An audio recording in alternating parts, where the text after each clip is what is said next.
Hello and good afternoon, Xbox Nation. As you can hear the excitement in my voice, the last 48 hours in Xbox land has been nothing short of E3 level excitement.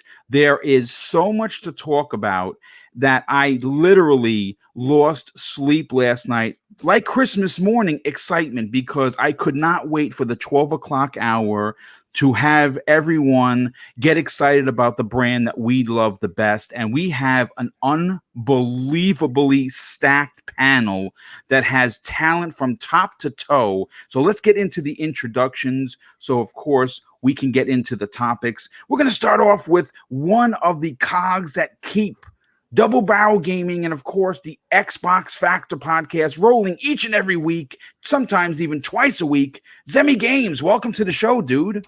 Hey, thank you so much, man. I'm super excited to be here. The topics are just fantastic. So much Xbox stuff has happened here in the last few days. Super excited to talk about it. Well, I mean, listen, I appreciate you being here, and you have a lot to say. I cannot wait to hear what you have to say about certain things regarding a chicken, but we'll get into that momentarily. Next up, now, he has been a newcomer to not only the part of the community that I'm happy he's a part of now, but to this particular channel. And each and every episode he's on, he calls it and brings it 100. Please welcome back Mr. Bad Bit. What's going on, man? I as well lost sleep last night, but it wasn't due to excitement. It was due to work, because work sucks. I'm still doing it. Well, I mean, listen, you'll be retired one day, just like myself. Don't worry. Just keep trucking along. And I dream of it. I already dream of it. I'm not even into the work. It hasn't even been 6 months, and I'm like, when I retire on that beach in Maui, it's gonna be amazing. I'm on my lunch break bit. I'm on my lunch break. Oh my God, poor Luke. Well, Luke, listen. Next up, you know him as someone. He's the creator of the Xbox expansion pass, one of the finer podcasts that you can listen to weekly. Someone that brings very unbelievable, great knowledge to when talking about not just Xbox, but gaming as a whole. Luke, welcome to the show, dude. Thank you so much, man. I am stoked to be hanging out with you guys today. I'm stoked for Zemi, because I know he's probably happy. Oh, yeah. And it's it's a great week to talk Xbox. There is so much to break down. I'm excited. Let's do it. Yeah, well, thank you so much. Next up, you know him as our foreign diplomat all the way from Germany, not only bringing great voice with his new mic that he just purchased, but being recognized by Xbox and his outstanding review of Ori and the Will of the Wisp. Please welcome Archimedes. Thank you, Boom. What an epic introduction. It's a great week for Xbox. I mean, just today, the news are insane. I can't wait to dive into the topics. Let's do this. Oh, my God. Yeah, well, it's great to have you, and I cannot wait to really break this down. Last up, and in no way least, our friend all the way from across the pond. You know him as a sarcastic Brit. I know him as someone I like to call a friend. Please welcome Jamie Moran. Hey, thanks for having us on. Looking forward to talking about gaming. There's lots of stuff to talk about this week, and I'm only a little bit hungover today, so it's going to be fun. Okay. We're going to open up with something that I think I have to do as not only an Xbox person, not only as someone who puts community first, but someone who loves to see others win. And I'm going to bring up a picture, and I want everybody that's listening to look at their screen. This is a sneak peek at what the Xbox Pope is currently working on. As you can see, he posted this on Twitter. He posted a few days ago an incredible video on his YouTube channel regarding an Xbox custom controller with the theme, of course, being Halo Infinite. And as you can see on the right-hand corner of this, it says Pope Art. And I'm proud to say, and I want everyone to keep eyes on one of the community's absolute finest. I've known Pope for a couple of years now. I had we had plans to meet in actually real life this summer, where he was going to come to New York on a vacation with his family. And again, we don't know if more than likely those plans have been nixed because of what's going on, but we eventually will meet, and I'm looking forward to that. But I want everyone to keep their eyes and ears on not only his YouTube channel, but his Twitter account, because some big news is happening. And more specifically, I'm proud to semi-announce that I'm working right now with the Xbox Pope, and I'm going to be supporting him in any endeavor he takes. And Double Barrel Gaming is going to be at the forefront to make sure that everyone knows not only is he one of the finest artists that I personally know, more so than that,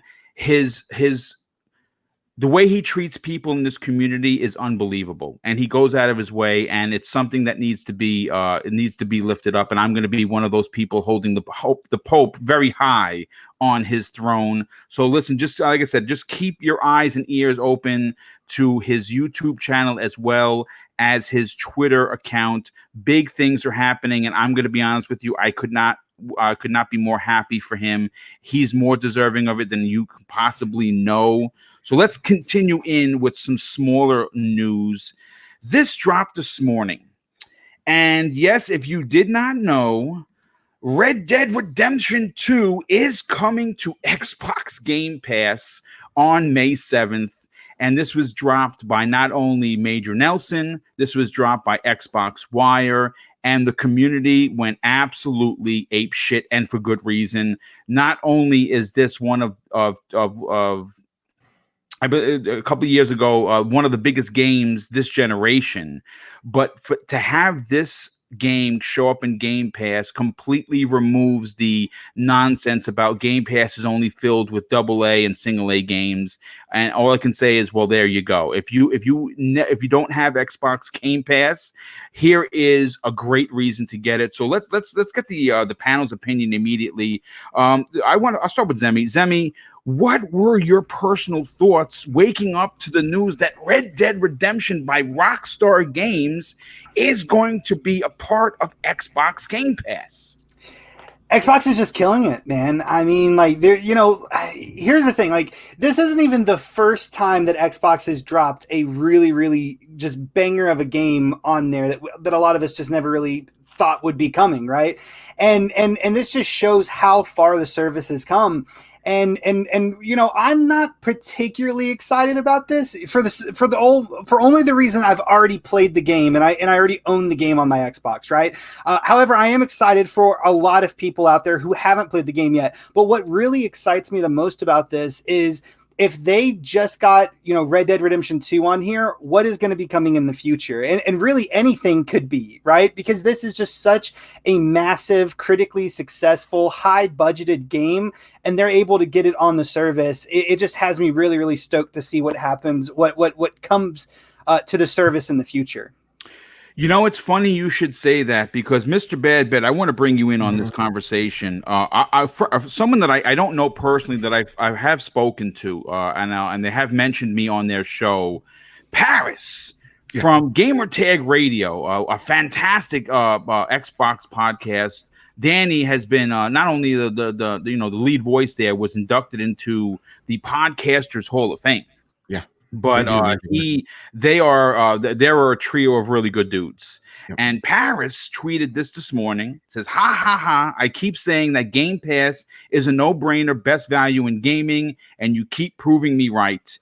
And Mr. Aaron Greenberg, with his recently changed logo, which we're going to be talking about momentarily, says this, gives the high five and says, and we are not done yet, ... Listen, folks, all I can tell you is that if you have been awaiting a wave of Xbox goodness, it started on December 12th and has been just, the floodgates have been opened in Redmond, and it has been really fantastic to not only read it, hear about it, watch it unfold in front of my own eyes, but more importantly, have a show dedicated to the Xbox brand where I am reporting on it and I'm writing topics on it and we're talking about it, we're discussing it. Mr. Badbit, I want to get your opinion on this. This is another big W for Team Xbox and Team Xbox Game Pass. What are your thoughts on this monster game showing up here? So first and foremost, when I talk about Red Dead Redemption, I gotta do my voice. Red Dead Redemption, one of my favorite games this goddamn generation, by far. On the 360, that's where I spent hundreds upon hours playing online, where I do declare I was number 265 in the world, somewhere around there. So I put a lot of hours in that Red Dead Redemption. But now for the sequel, I didn't really like it that much. I wasn't. It's a long game. It is methodical. Yeah. It is slow, and it's amazing all the way through. Oh, it is. It is. So for me, Red Dead Redemption 2 isn't my cup of tea because, again, Red Dead 1 for me, I liked it because it was a game where like Red Dead Redemption 2 is like, we're really going to try to hit you with the simulation part of being a cowboy in the West that's dying. So, though I'm not a huge fan of it, I am going to download this day one because I played it on PS4. And I've been saying this ever since I bought it on PS4. I want to see how this thing is on X. Everybody tells me this is the game.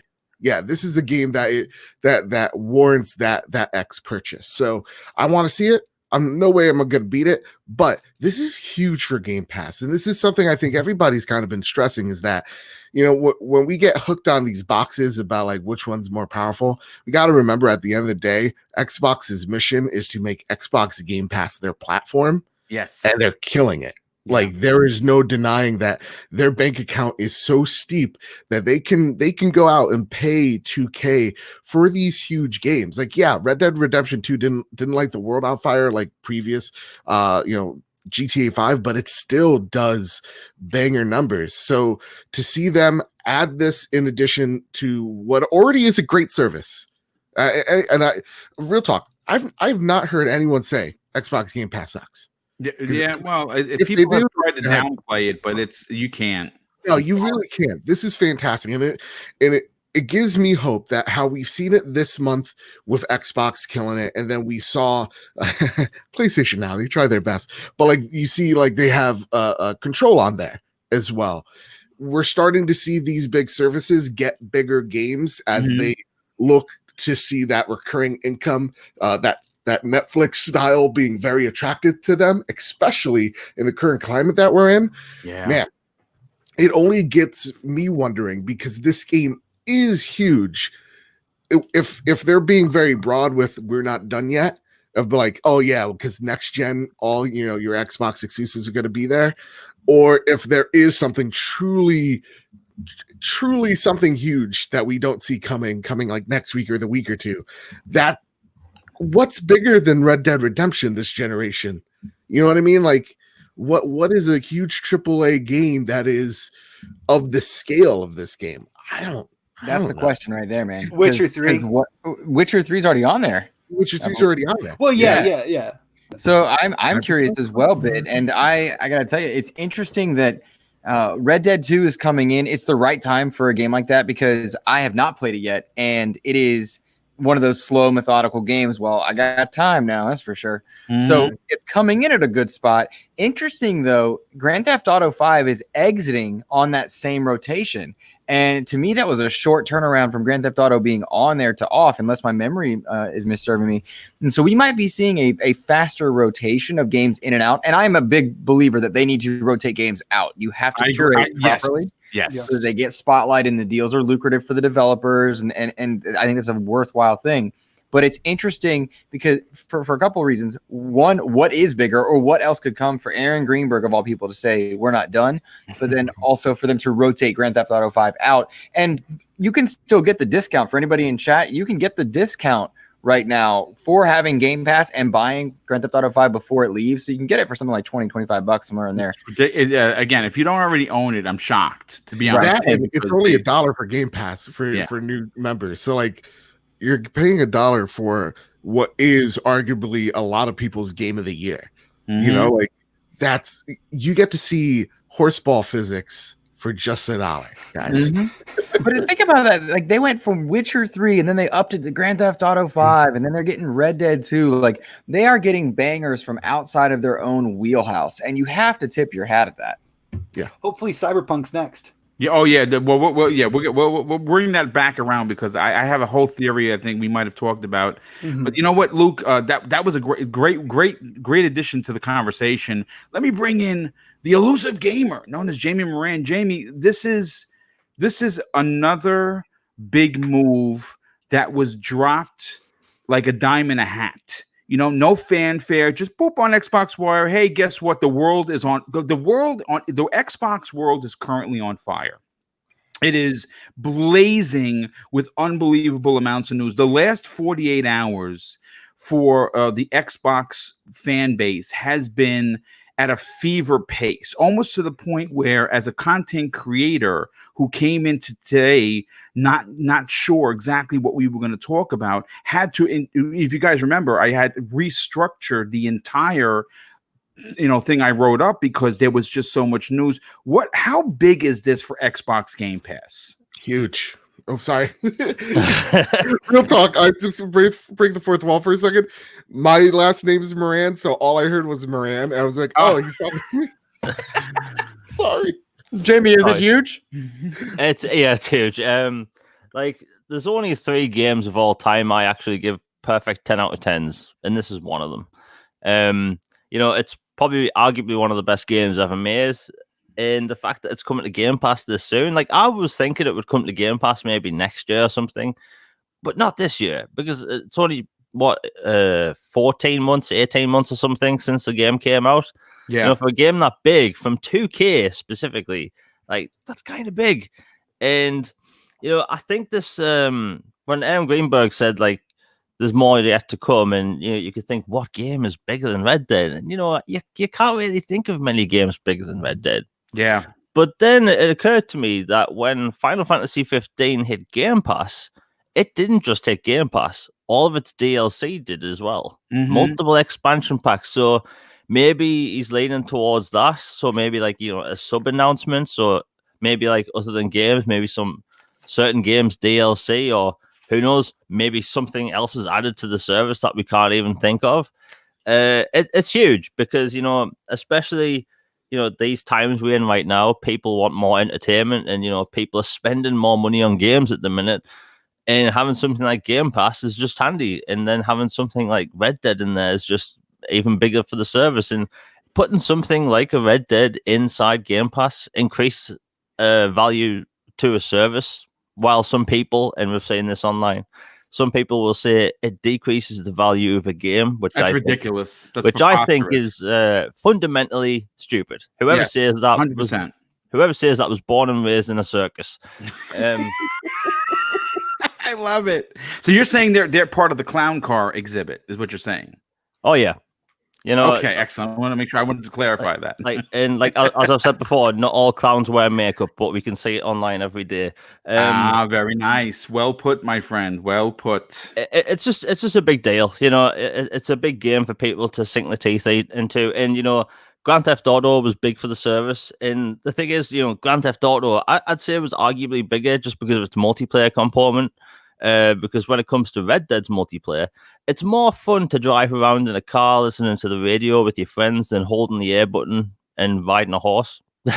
So while the multiplayer is good, the single player in Red Dead is phenomenal. Like that is the reason to play it. So I think them getting big games like this just proves that these services have value. And like Netflix has a ton of good content, but the thing is, most of the content on there, I'd say even 80 to 90%, it's all smaller movies and TV shows. People go there for the big stuff. Yeah. And that's the same with all services. If you go to Disney Plus right now, the selection isn't huge, but most of the content is old, like Disney shows, which most people probably won't watch now. Right. And if you go to Game Pass, there's tons of big games in there, but there's tons of small games. It's just all about selection. So I think it's all good, and we're going into a new generation where people can take the games, to a new generation. Like, think about this generation coming. People don't have to buy a crap ton of games at launch. They can just take the Game Pass with them. They're spending less money because they have Game Pass. And that's huge. Yeah, well, I mean, right now, as the world is, we're all aware that there are lots of people that unfortunately have lost work, that are home, that are stuck at home. Gaming is the March was huge for gaming. People spent money, right? The economy, even though the smaller businesses, the food shops and the nail salons and where you cut your hair and things of that nature, they're all suffering terribly because of what's currently going on. But gaming, if you are someone on a budget that just money you just can't not spend, what would be a better deal for you as someone that's trying to stretch a buck? Going out and spending $60 on a new game, or going out and spending $15 a month to get all of these games, plus the bangers, plus the medium games, plus the indies. It's a deal that it's one of those deals like you can't look a gift horse in the mouth, right? And I say horse because we're talking about Red Dead, but I want to move on to, of course, one of the other smaller but yet important topics. Let me bring up my brands, but before I do, I just have to catch up on 2 super chats. First of all, a very good and generous person and friend of the show, Smitty Smith, first drops a $2 super chat. He says this, and he's bringing us to church. He says, in his name, we salute Xbox Pope, the Book of X. And he then generously, once again, drops an outstanding and outrageous $10 super chat and says this. They said Xbox was dead. They have no games. They kicked dirt in the face of anyone and everyone who spoke positively about the Xbox. What up now? The winds of change is coming. The Book of X. And he is correct. The winds of change have come. They have been on an upswing for quite some time. And the doors were blown off, if you will, on December 12th. And the hurricane is now in full rotation. But I want to bring in this panel, and we're going to talk about the next topic. It's gonna have a lot of big opinions due to a leak, or what I believe is a controlled leak. Okay, this popped up on the interwebs, and it took the world by storm. This very simple but clean and I think fresh logo for the Series X. And a lot of people think that this is fantastic. I am one of them. I think that this is a fresh start. I think that this is something you would see Apple do.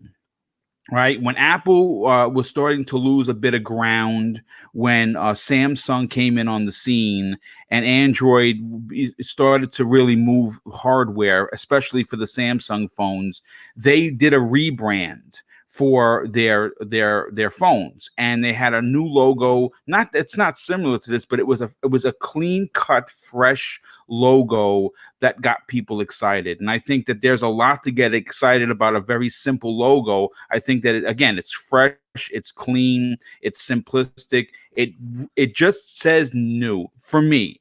And then of course we saw the other version, which is the white and black version, as opposed to the black and white version, which I think is even nicer, because the Series X stands out. Like it's the black writing just pops off of the screen, right? I really do like that.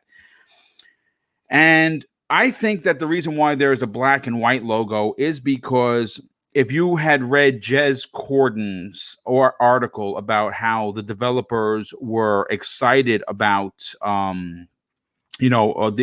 about the Series X, he had written a one right before it about what we can expect in the May event, and there was a picture. This is the picture that came up, and the Xbox Series S, which I believe is not only going to be white, I think it's going to look exactly like this. Now, this again, I credit Windows Central for this picture. That's where I pulled it from. I added the wording. So launching this fall. That's so don't get excited. This is not like me breaking any stories. I don't have that much clout with Xbox yet. Yeah, I say yet because that's coming. But this is I put in the wording and I set this up. So I have to bring in right out of the gates Mr. Badbit, because Mr. Badbit has a different opinion, and I want him to go into his opinion because he's a marketing guy, right? That's what he does. He's a marketing guy. He didn't like the logo, but there's a reason for it. Now I want to bring up his particular work. Now this was done by Mr. Badbit, and I told him I was going to put him front and center of the show. Here was his logo. Yeah.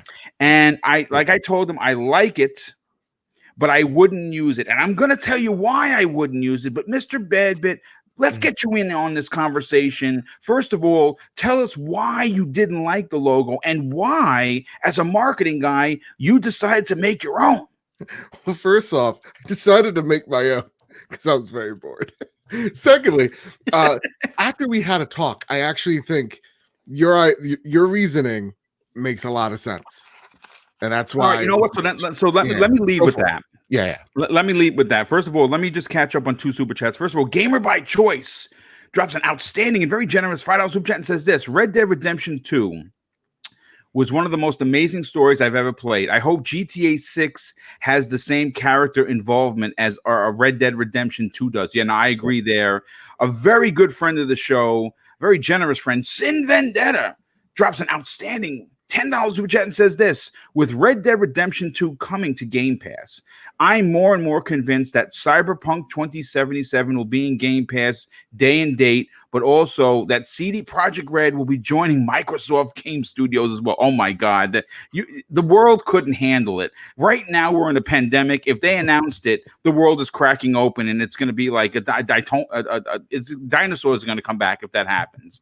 Elemental PO drops an outstanding and very generous $2 super chat and says, I'm a graphic artist and approve of the new logo. So listen, here before we went live, we were talking, and I basically here's my marketing theory. I don't have a degree. I didn't go to school for marketing, although I was in community affairs as a New York City police officer. And there were times where when something happened with the police, you had to get out there and let the people know that if something did happen, it's just one, it's not everyone. And the same thing would happen is if for instance, there was a really bad a shooting, for instance, in one of the neighborhoods. You had to get out there and you had to make the people know that it's just one person. This is not something that is going to be community wide. So on both sides of the spectrum, you had to get out in front of this. The reason why I think that his logo is sharp looking is because I like the work. The reason why I wouldn't use it if I was a marketing guy, and I think I'm very fair when I say this. Okay. Microsoft is in a position where they are rebranding the Xbox, and the circle and the Xbox writing reminds me of the generation that they're trying to get out from under, right? The generation where they failed, the generation where they were in third place, the generation where Xbox was known as the machine that has no games. The new logo, which I will of course bring back up, is to me, again, it's sharp, it's new, it completely removes all memory from the generation that we're currently in. When the next generation starts in the fall of 2020, moving forward, even though the Xbox One X is, obviously people are still going to use it because maybe people don't want to upgrade, right? People are going to have the series, the Xbox One S. They're going to be using that. But this logo, to me anyway, is a fresh start. Would you like to add to that, Mr. Badbit? Yeah, my thoughts going in. First off, I agree with that, and they do need to set themselves apart, and you could just see it right with the Lockhart. They want to kill the one brand ASAP. Yes, they want to cement that series is their thing, right? I've said this before. They they announced the Series X that the next Xbox is going to be called Xbox, and that whatever else is afterwards is going to be treated like an iPhone. Yes. And so seeing this, that's why, you could bring the image back up. It literally is an iPhone S logo. If you ever seen, whenever they have an S brand, they have it in a little box and an S in it so that it's the second generation of that iPhone. And so when I put it in the box, and the reason why I'm not a fan of the logo, first and foremost, it's different. I think when we first see something, it's kind of like seeing the DualSense controller. It's kind of like, ooh, that's weird. And then you get accustomed to it. And then you keep looking at it. And you're like, yeah, actually, there's some things I can admire from it. And then you actually start liking it. It's the same way I thought about the DualShock 4 controller. When I first saw it, I was like, ugh. But I held it in my hands. It's one of my favorite controllers. So seeing this logo, it's growing on me already. I don't absolutely hate it. I'm just not the biggest fan of it. With that said, I also understand why they're doing Series on the side of the X. I think that's really ingenious as well.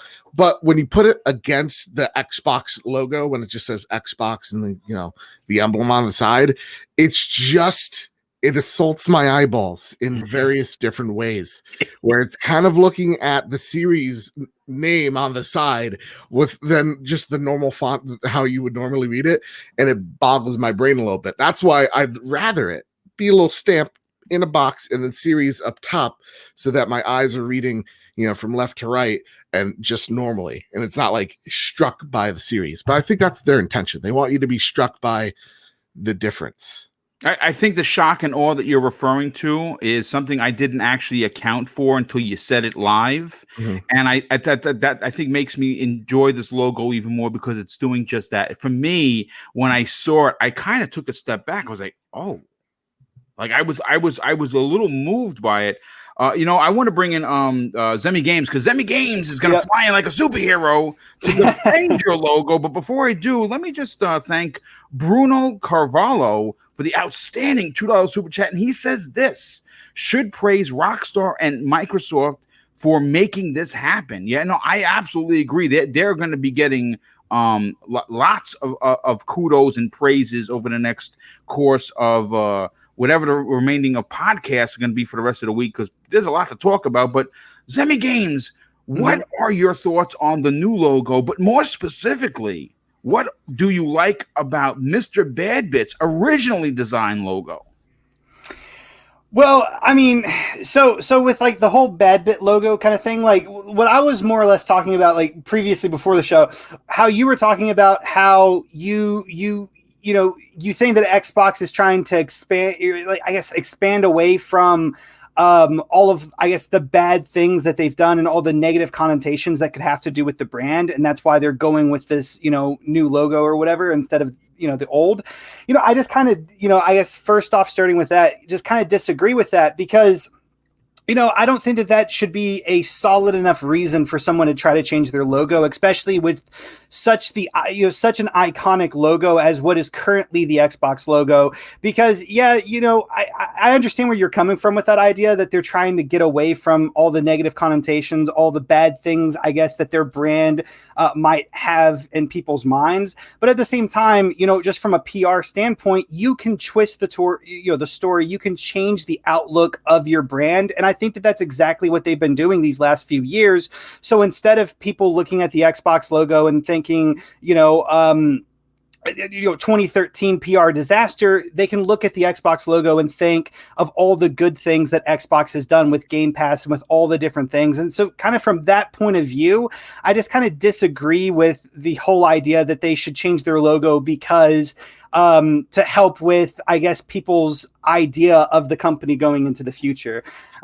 Think of it, and when I say the logo itself, this is not getting rid of the emblem that we all know and love, right? Like you see every couple of years, every company does it. They refine their logo, they give it You know, a little polish here or there. We've even seen it already with the emblem right now. It looks a tad different. It looks sure, absolutely, and I agree with that. And doing that as a company, I think, is very, very smart. That way, you know, you don't look like, you know, the old company that you were in, you know, in the 80s. You know, imagine if Apple still used their same logo that they had all those years ago. Now, I mean, of course, no, you definitely want to have revamps of it and stuff, but my problem with the current logo that's up on the screen right now is it literally looks like it belongs on a shoe. It looks like a shoe company's brand to sell you their new pair of kicks, right? And I just don't like that, because that logo to me doesn't scream gaming. It doesn't scream, you know, a console company. It doesn't scream, you know, but you know what? They're going to let their games do the talking instead of the logo doing the talking. This is gonna flash up on the screen, and then they're gonna go into their montage of games, and you're gonna be like, "Oh, Series X, I'm all in on this." Yeah, jump in here. And I mean, I get that. Yeah, we're gonna get you in here, Archimedes. Actually, I apologize because I skipped poor Archimedes regarding the Red Dead Redemption. So we're gonna bring you back in a second as soon as Zemi's done. Yeah, I mean, just whenever I look at that logo, it just doesn't look like the logo that belongs on the next gen Xbox, or on for Xbox in general. That would be an amazing logo to put on a T-shirt. It really would, and that would just be an amazing T-shirt logo. But to actually represent the Xbox brand going in the future, the logo it doesn't do it for me. I think it's a little distracting for me. And it just doesn't make me think a console gaming company. Well, okay. I mean, listen, everyone is entitled to their opinion. Some people love it. Some people don't like it. Some people are a little lukewarm on it.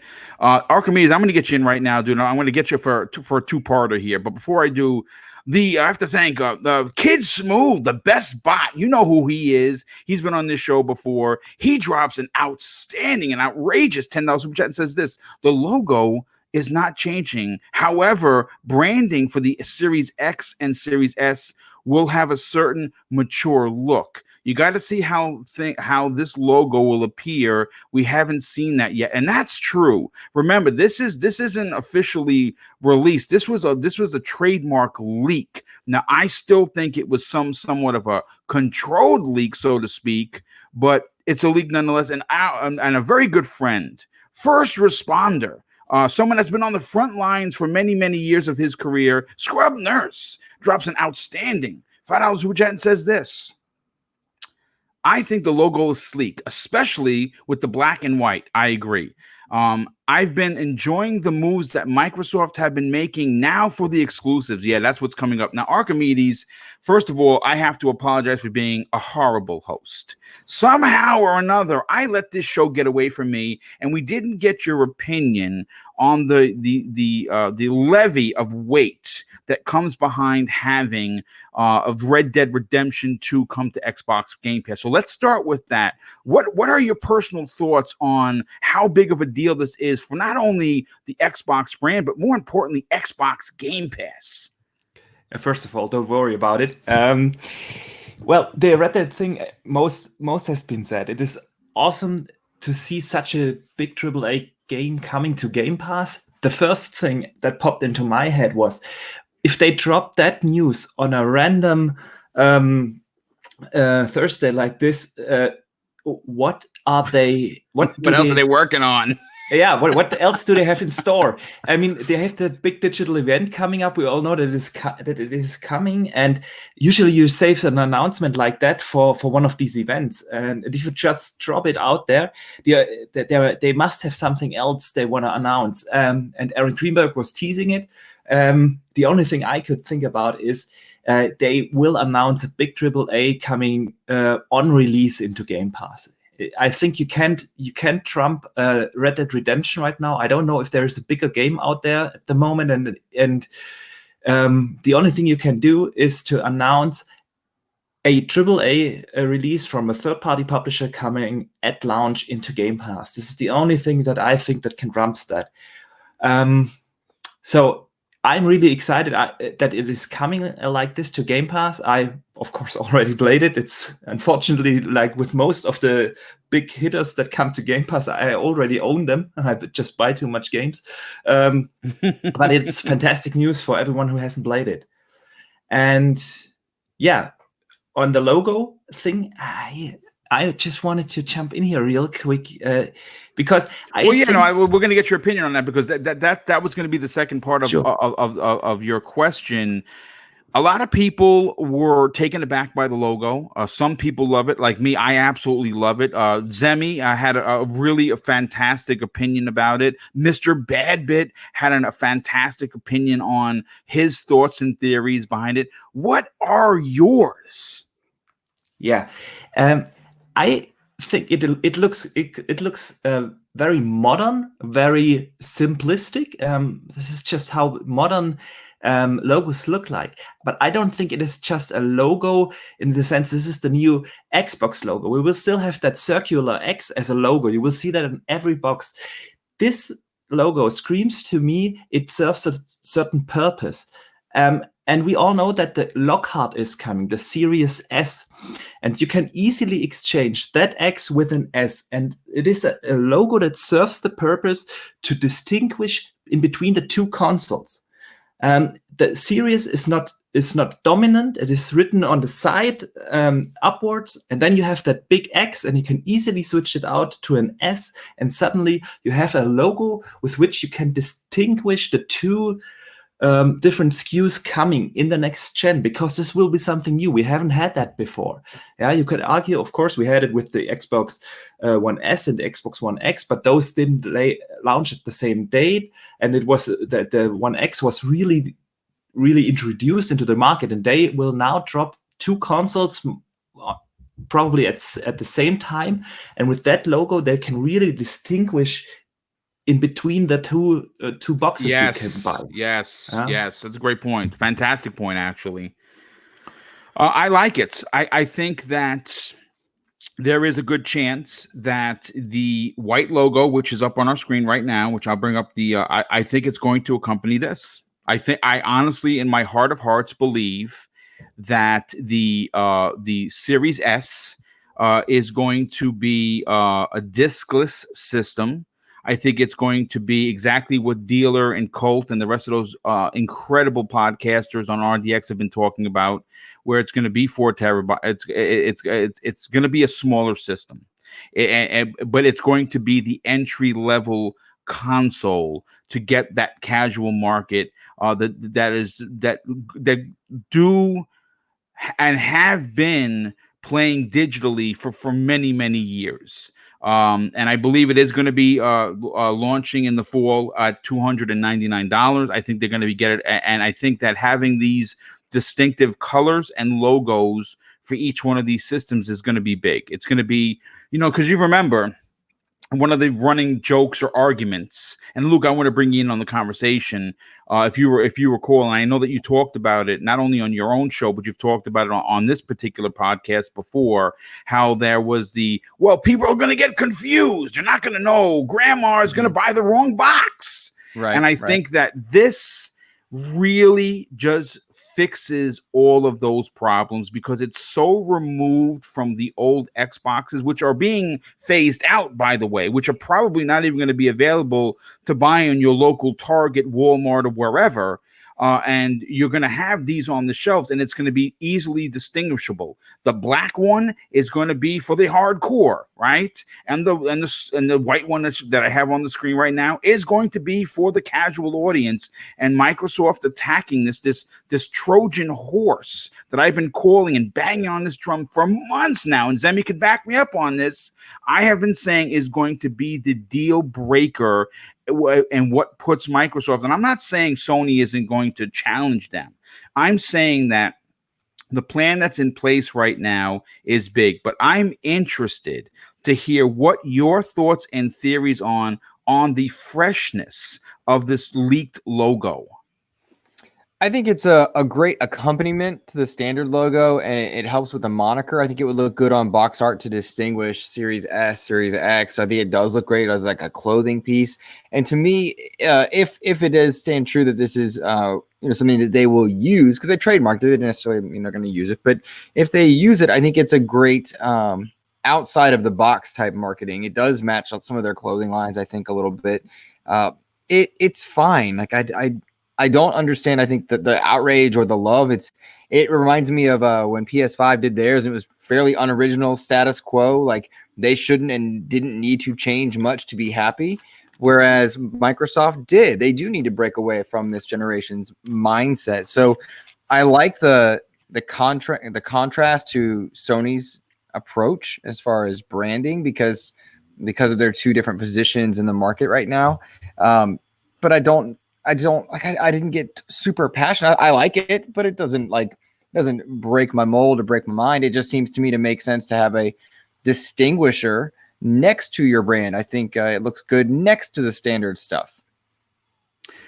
I mean, I agree. I think, real quick to just catch up on some of the super chats. First of all, Pixelbit G drops an outstanding and very generous $2 super chat and says this: does no one see the logo is based on the Velocity logo? Oh, I didn't even notice that. That is a great look, dude. I did not even look at that, and that maybe that's something to think about.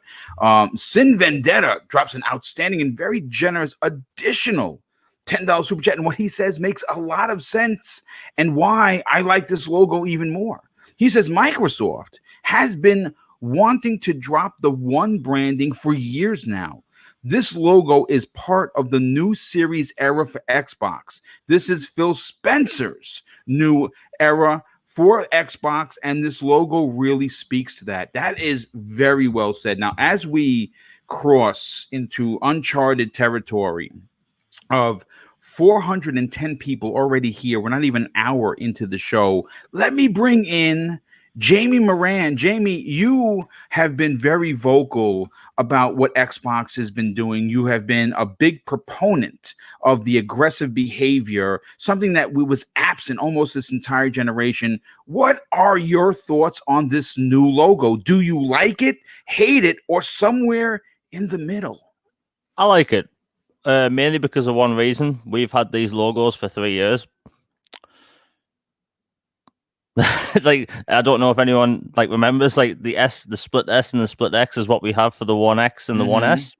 The X and S logos in themselves are pretty much just kind of micro brands within themselves. Microsoft know that when people talk about Xbox now, we know we have a One X, we know we have a One S, and then when they announce the Series X, people are like, well, why would you announce a Series X if there's not something else? So I think it was always going to go that way, but carrying over the same logo from the split X and S from this generation, it makes sense because it's like what other manufacturers do when it comes to their products, be it Apple when they release a new phone. So if it's like the iPhone 8 and then the 8S and then the 9 and the 9S, it's all the same font and all looks the same. Yeah, I like it. There's no need to drastically change the logo every single time there's a change. And this is a new generation. We can get rid of that one because that bloody one, people didn't like it. The logo looks clean. I don't really have an issue with it. It looks like how modern logos look in 2020. As for the Xbox Series S, about a month and a half ago, I posted on Twitter saying I think it's going to be a white cube.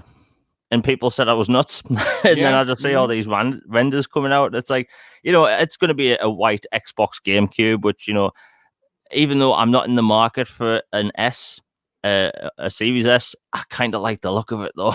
So do I. I think it's absolutely fantastic. It's very appealing to the eye. Yeah, it's a nice looking console, and I think people if people have multiple kids and whatnot, and if they buy multiple consoles, they can obviously get the cheaper box. But yeah, I think it's a cool look. And Microsoft didn't really announce the logo change. They just, Aaron Greenberg changed his profile picture. It wasn't a huge announcement. It wasn't even an announcement. So I've seen people go rampant online saying people aren't going nuts over the logo. It's because we've seen the console. Like we aren't. Question for you, Jamie. Hmm? The Series S and that white console, it does look cool, but the idea that it might be so much less in power at 4 teraflops, if that's true, that's less than the One X. Is there anything that to negate worries that this will hold back the generation? No. Well, the 4 tera, getting everything mixed up. I'm sorry. The 4 teraflops is more than 6. It's just because of the different architecture. Mm-hmm. The 4 teraflops is more efficient than the 6 that we have now. So we shouldn't be worried about it necessarily holding back Series X in any way, shape, or form?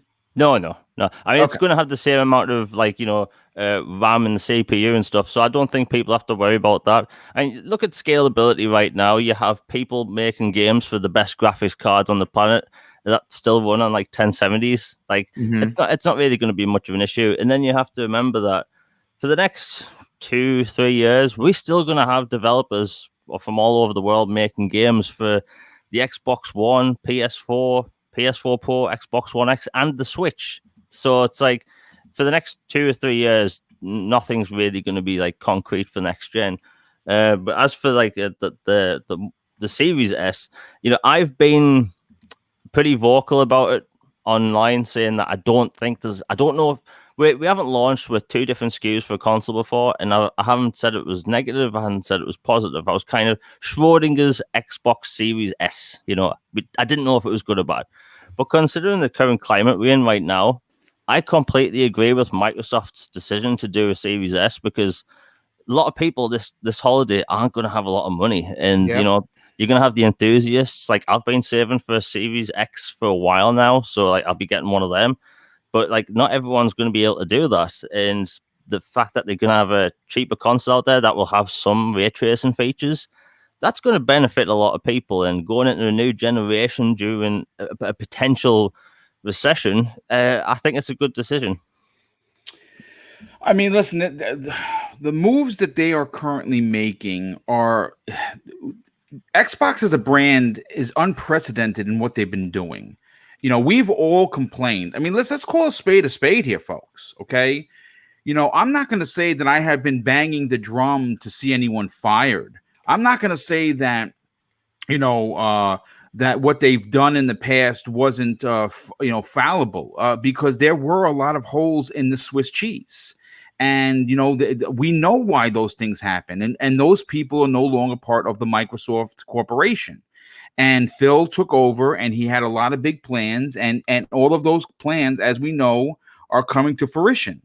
And quite frankly, it's exciting it's exciting to see this happen in front of us, right? I mean, as Xbox fans, we are really given a treat right now to how amazing they are, what they're doing to rebuild the brand. Now, getting back to what Jamie was saying, we have to understand something. This holiday season that is still several months away is going to be a very different, this planet Earth, once we get out from under this COVID-19 shit, is going to be a very different world. Now, hopefully, for the human sake of it, we're all going to be better people from this. We're going to learn lessons. Mother Nature is teaching us right now. People don't want to believe that, but listen, I'm not going to get into it. This is a gaming thing, but I'm telling you right now, we're all going to be better people for us. At least I hope and pray that's the fact, and that's the case. But getting back to the climate, Microsoft is just, this is one of those instances for Microsoft that they didn't see this happening, right? The theory of Xbox Series S, the cheaper version, right now it seems freaking ingenious, right? Like if you try to make this, if you try to do it, cross all your I's and cross your T's and dot your I's, this is a monster move, because Sony is going to have a $500 box, right? And we know it's going to be $500. I don't care what anyone else says. It's going to be $499. Microsoft is going to have a $500 box. And the hardcore, everyone on this panel, the 450 people that are watching the show are probably going to go buy that. But to have a secondary choice about a Series S. Folks, this could not have happened at a better time. Xbox Game Pass could not have happened at a better time. When people, you know what I'm saying? You want to add something, Zemi? Yeah, well, I just kind of wanted to add in is of course we know the current climate of the world. Completely excluding that, I'm not trying to take anything away from it, but completely excluding that, it was still an amazing choice for Xbox to go with currently like speculation. We still don't know, but we have a good idea. It's still an amazing idea for them to go with that second SKU for $300 because people were broke before this happened. They're even more broke now, of course, but they were still broke before this happened. There were still going to be families that, needed to buy 2, consoles, and they needed to buy, all the other Christmas presents. And let's just be honest, paying $300 a pop for a console was just going to be a lot easier than paying $500 for a console. So even excluding the current climate out in the world right now and what we know now, but even before that, this would have still been an amazing move that would have helped tons of people. Yeah, no, I listen. There's not even no denying that. It's just what's happening in front of us was an ingenious move before the world turned to shit. And obviously, we are all going to come out of this. And when we do, it's going to be for the betterment of the world. And but getting back to, of course, to keeping it gaming, because that's what we're here to talk about. This move, when looked at from a business periscope, is going to be one of the biggest moves because Microsoft is appealing to a fan base that completely abandoned the Xbox, didn't even give it a second look because Sony had 85 million consoles go to the casual market. And if you want to challenge me on that, that's fine. But we know who, if you buy 3 games a year, 2 to 3 games a year, you're probably a casual gamer. And you buy the Call of Duty, you buy the 2K, you might buy the wrestling, you might buy that one, Sony banger, right? You may not buy God of War, you may not buy Horizon Zero Dawn, you might not buy Detroit Become Human, but you probably went out and bought Spider-Man because it's a well-known character and it's an exclusive, and you have the box that has that exclusive. Microsoft's showing up to the party with choices that offer a stacked $500 unit and a value unit at $300. Oh, and by the way, we have Xbox Game Pass, the ultimate pack-in. Think about this for a second. I know we went a little bit off topic because we were talking about logos, but the ultimate pack-in, everyone's always like, "Well, I want a game packed in with my console." Well, yeah, that happened back in the days. That was standard fare. Now we're hearing that it's going to be a 3 months of Game Pass when you buy your console, regardless of which one. So if you are someone that is struggling, that you don't have the spendable cash for the 500, and you're like, well, I usually play it on PlayStation, but this Xbox thing looks really cool. I like the logo. I like what they're doing. I like the controller.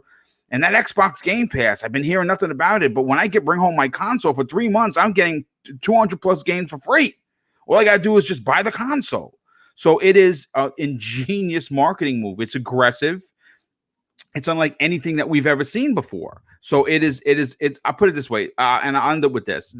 It's going to be, if you are an Xbox fan, a lot to cheer about. And if you've been on the sidelines debating on whether you should join Team Green, this might be the best opportunity for you. But let me just catch up on some of these super chats and we'll move on to the next topic. And you know how I feel about missing these super chats. Scrub Nurse drops an additional $2 super chat and says this: Series X logo also equals the 9th generation. Wow, that's I didn't even look at it like that. That's awesome. Christopolis drops a $3 super chat. Thank you for your generosity, my friend. He says, "What's in the box? Retiring soon. Give me hope." Well, good. Congratulations on your retirement, dude. I've been there since 2014, and it's life. I love it. Sovereign Cognito drops an outstanding and very generous $10 super chat and says this: the Xbox or the Xbone X GPU has to compensate for the weaker CPU, like AI physics, terrain deformation, etc. So the Zen 2 and the Lockhart frees up the GPU to run nothing but geometry. It won't hold back game design. Well, that's a great point. I know a lot of people have been talking about that, and it's not. Oh, and we have a new channel member. First of all, Hazard Man, thanks for being here. And of course, thank you so much for becoming a channel member. Now, of course, we're going to move into deep water territory. So if you don't know how to swim, get a floaty, because that's where we are going right now. And, look, there is many people in the Xbox community have been asking for a strong single player experience. And these are easily found on the PlayStation 4 and the Nintendo Switch, for that matter. And it's something that I've been asking for.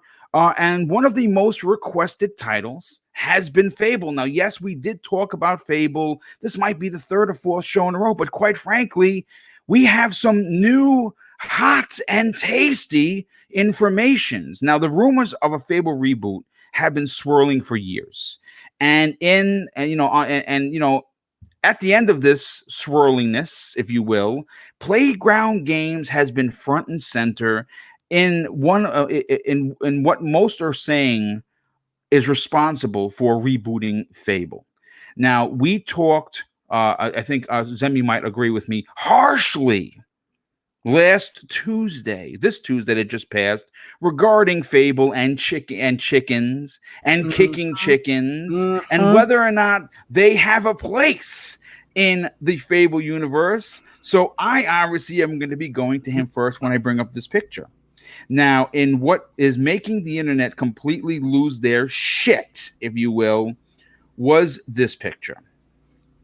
It was posted by the official Xbox Twitter account, and it said simply, when your custom character shows up in a cutscene, and it had a stick figure with a chicken head, and then it had 3 stick figures with a question mark on one, 2 question marks on the second, 3 on the third. Now, look, this was brought to my attention in a DM thanks to the keen eyes of Twitter community member Nero Ashford, who sent me these following tweets. And basically, I would like to say that it has confirmed that Fable 4 is coming. But this is where it gets interesting. Another community member known by Nil Ogre, aka Psycho Baker, deciphered this code, or considered broke the code, and posted this picture where it spells out Fable 4. Now, Nero, who I talked about momentarily ago, actually he broke down how this came to be, which I thought was very interesting. So I'm going to read his private DM to me. It doesn't say anything, private, other than why and how he deducted this Fable 4 thing. He says this: the chicken is represented before the other 3 men. On each guy, there is a question mark. The number of the question mark is 1, then 2, then 3, left to right on each man, thus representing a Fable already released. The chicken represents the new Fable that surprises the other 3 who wondered and wondered about this newcomer. Reboot or confirmed prequel. So, look, you can take this and run in any direction you want. In fact, you can run crazy wearing a chicken mask. But I want to get Zemi in on this because you, my friend, have been vindicated with your chicken-kicking shenanigans. I have. And I want to add this in, too. The third guy, he has a cane that just, it's kind of, I don't know. I think that's a little funny, a little British humor, maybe. I don't know.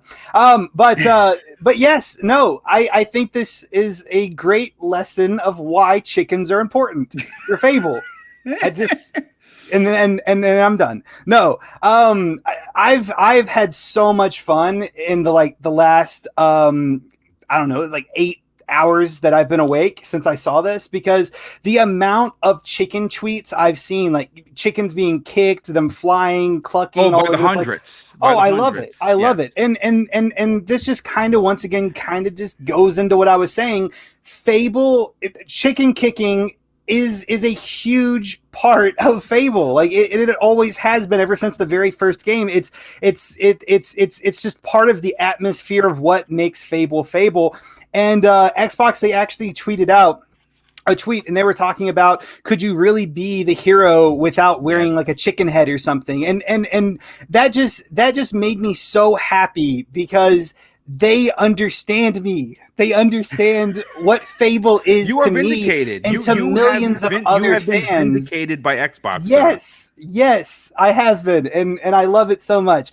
I just cannot wait for this game now. I was worried beforehand. I was honestly very worried that they were going to make like a super realistic, Fable with like no British humor, and I was like, oh my god, is this going to be the first Fable game I'm just not going to be able to get myself to play? And fortunately, I very strongly feel that I will 100% be able to play this game, because there will be chickens, they will be kicked, and you'll be able to do it while wearing a chicken outfit, and it's going to be fantastic. I cannot wait. Well, listen, what I would like to do is continue the Fable goodness. Now, a friend of the show, a very good friend of the show, main cog for RDX, Colt Eastwood, had put out a tweet. And the tweet that he put out was showing off 4 in-game rendered pictures. And I want to just say this, to add fuel to the Fable fire, so to speak.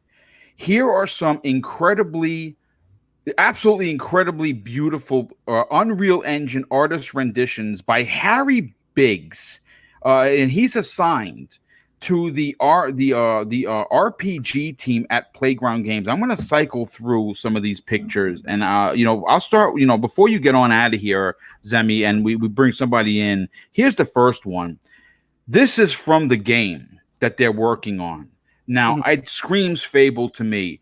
If you can give us gameplay and graphics that look like this, and you want to throw me kicking a chicken in there, I'm all for it. What are your thoughts on this first screenshot, Zemi?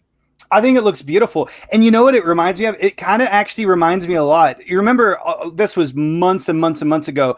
Cloberl, he had a like a leaked concept art or whatever, a Fable, and it looks like, I could completely imagine that character being in that atmosphere. It doesn't look super, super realistic. It looks very polished, very clean, a lot of detail, but it still has that little cartoony environment. It doesn't look like, I just walked outside or something. Does it make any sense? No.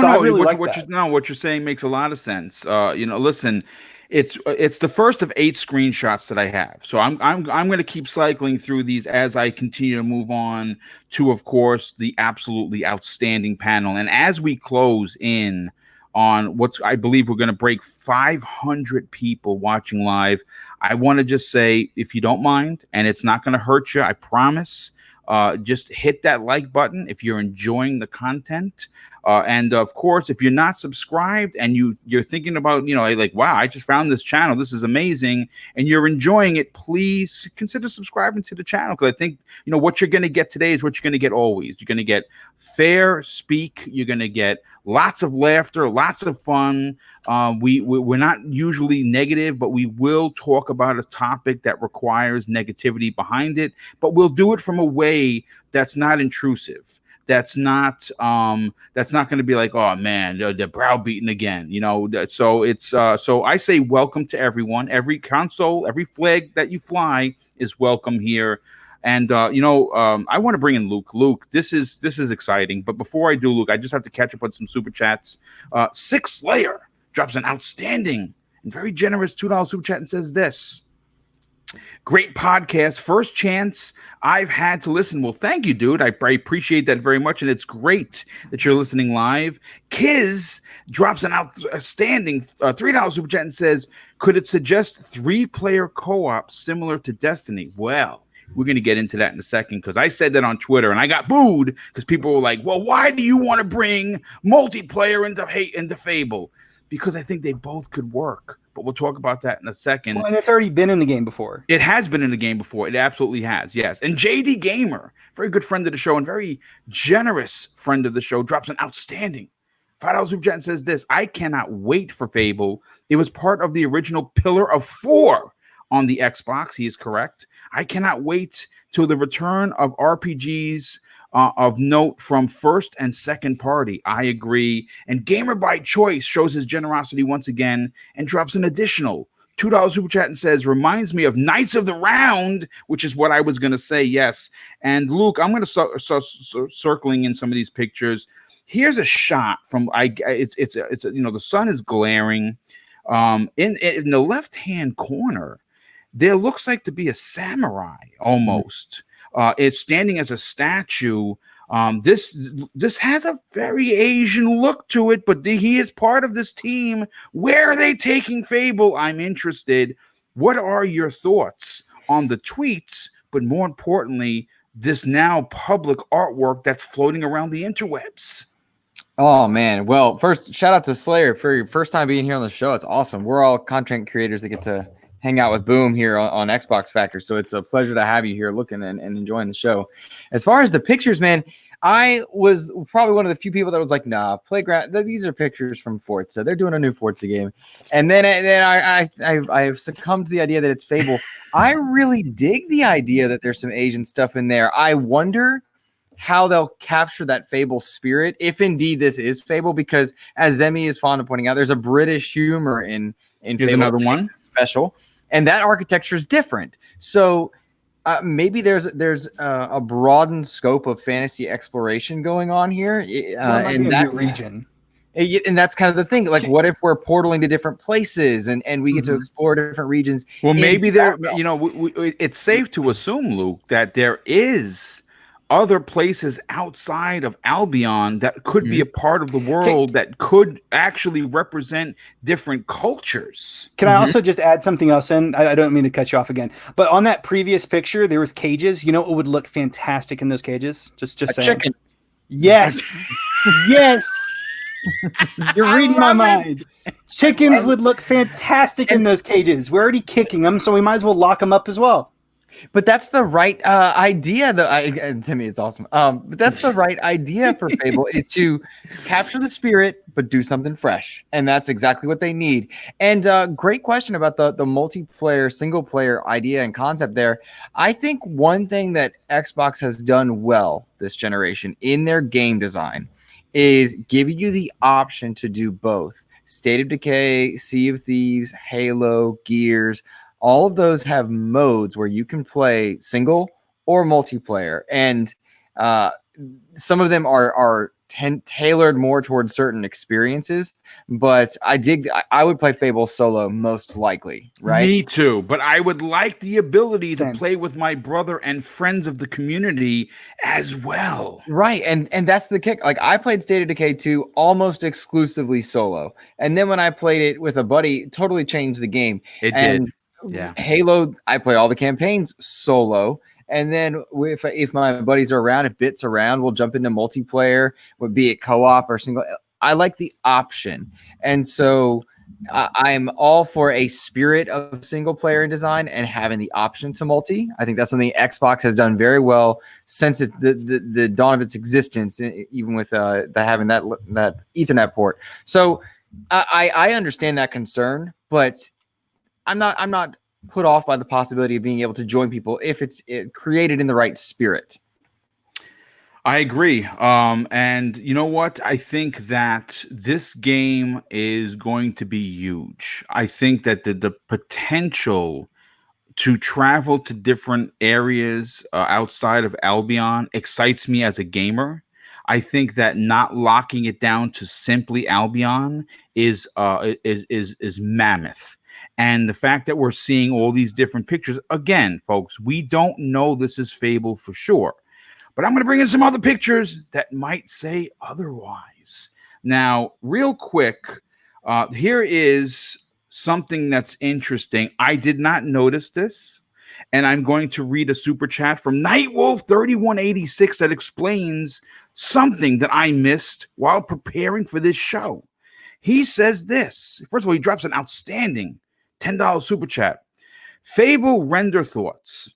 Knights of the Round Table, which we discussed. Samurai statue, ? But if you zoom in on the room pic, which I have up now, notice there's a gun and a picture of a dog. Now, where else have we seen dogs and muskets?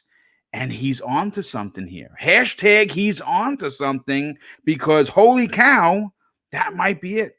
And Kiz drops an additional $8 super chat and says this. I agree. Multiplayer doesn't have to mean PvP. Great point.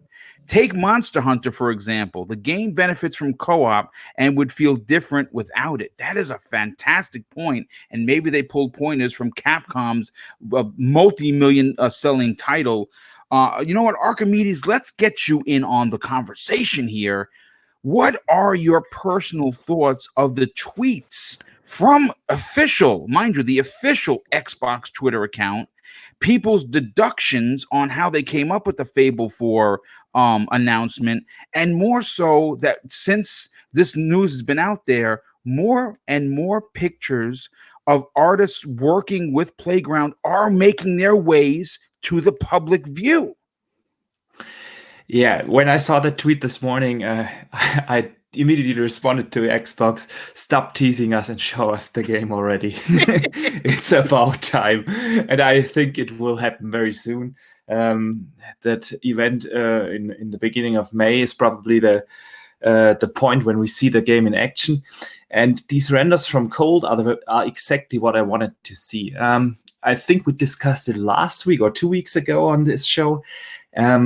As much as I love the Fable franchise and how it was, I got a ton of shit after the last show on Twitter for saying that. I still think that the special humor and the cartoonish stylized graphics are not what Xbox needs right now. And so I was really, really happy to see those renders. They look fantastic. I love the diversity in it. Yeah, the Japanese picture, the Roman picture, a more grounded one like this in-room indoor render here, and they all look fantastic. I'm incredibly hyped for that game. I hope that they will use that to make the Xbox Witcher game. Yeah, that is what I'm hoping for. I would be happy and very, very glad if they add a co-op to it. Yes. When Fable 3 launched, a lot of people didn't enjoy it, and I always said to them, hey, you need to play that in co-op. If you played Fable 3 in co-op, it was a fantastic experience. I think I played it twice, the full campaign just in co-op. It was amazing, and to see that return to that game as an option, you can never have something against options, would be awesome. I also had an interesting discussion on Twitter the other day when I retweeted Cole's tweet about those renders, and they brought up the thing, why is that in Unreal Engine? Playground has an amazing engine in which they run Forza Horizon, and why are they switching to the Unreal Engine? That was actually also a very interesting conversation.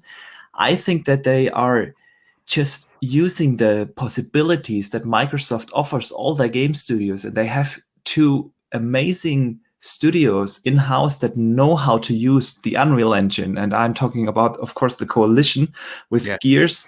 And if you consider what Ninja Theory did with 20 people on Hellblade running in Unreal Engine, that's insane. And to share that technology across their studios is fantastic. And if they can do these kind of graphics in Unreal Engine, I'm very happy that they are using it. Also, the point is, we don't know if the Forza Horizon engine is actually capable of running an open world action RPG. We don't know how optimized that is for racing games. And so seeing these renders to bring the Unreal Engine to that point, to look this fantastic, is amazing, and I can't wait to see that game in action. Yeah, no, I absolutely agree. You know, Shane Tomlin drops an outstanding $5 super chat, but he says this that's very interesting. Do you remember when they were saying Forza Horizon 4 was going to be in Japan? What if it was Fable all along? That is an incredible theory. I don't know, if it's true or not, and whether or not there's going to be, Asian inspired or Japanese inspired, continents, countries, other places outside of Albion. But it's going to be interesting nonetheless. Now, last night I put these pictures that I rotated through, which of course this is Emmy's favorite, with the cage missing a chicken.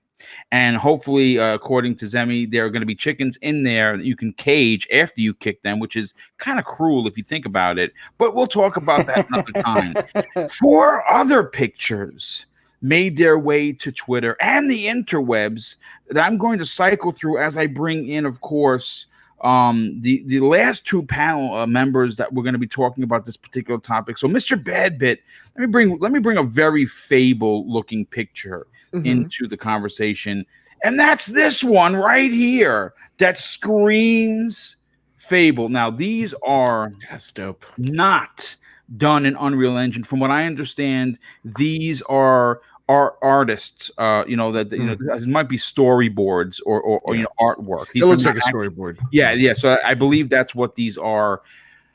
But my God, this screams Fable. What are your thoughts on the tweets, but more importantly, the artwork we've seen and the artwork you're currently seeing?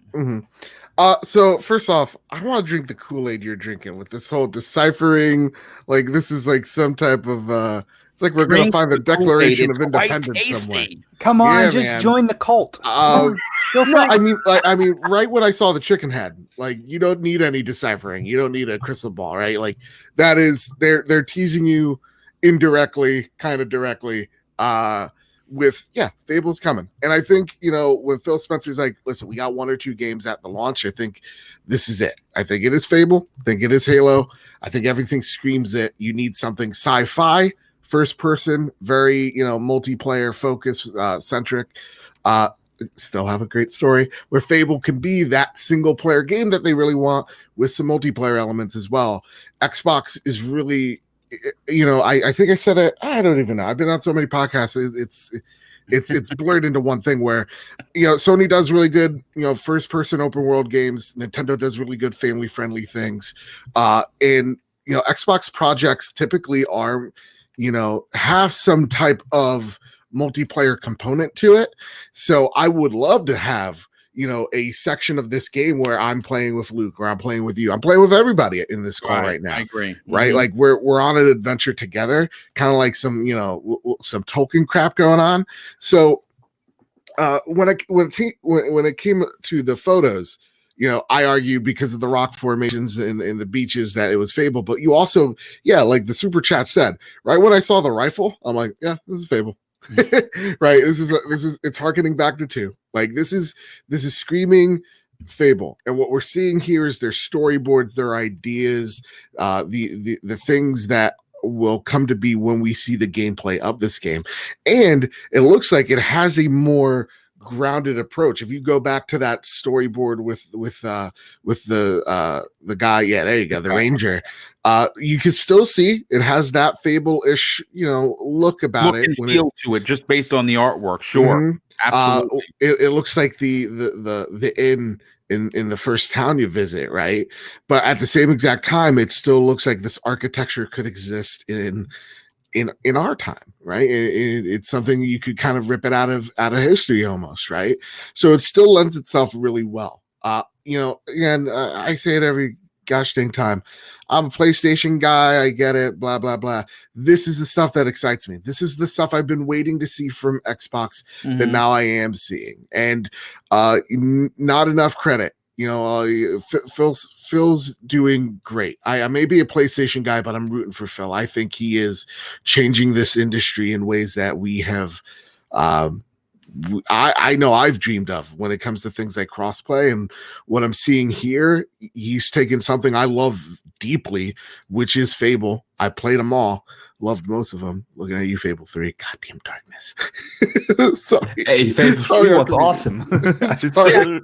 stand by that statement. But hey, 3 did have Michael Fassbender. So yeah, here's another shot of what appears to be a cavern of sorts. Yeah. Like maybe you're underground, maybe you're inside a mountain. Giant mushrooms. Yeah, this again. What I think excites me more than anything is that if you remember with Fable, the 1 and 2 and 3, they're all fantastic. They're all classic games, but they all kind of look the same, right? And there were some differentiations throughout the telling of the tales.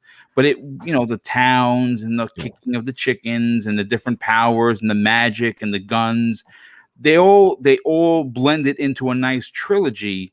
But seeing the different renditions from all of these pieces of art that we're seeing tells me that there is going to be lots of sights, sounds, and places that we're going to visit. A lot of world building. Yes. And like you see it in this thing that looks like Zangar Marsh from Burning Crusade. You see it in the Japanese architecture, the samurai looking dude. Another one. This is a forest. That's dope. That's a beautiful. In the foreground, it's got a bunch of horses that are just grazing or drinking the water. This screams Tolkien. This screams Lord of the Rings. This screams The Witcher. But this also again screams Fable, going right back to where we started.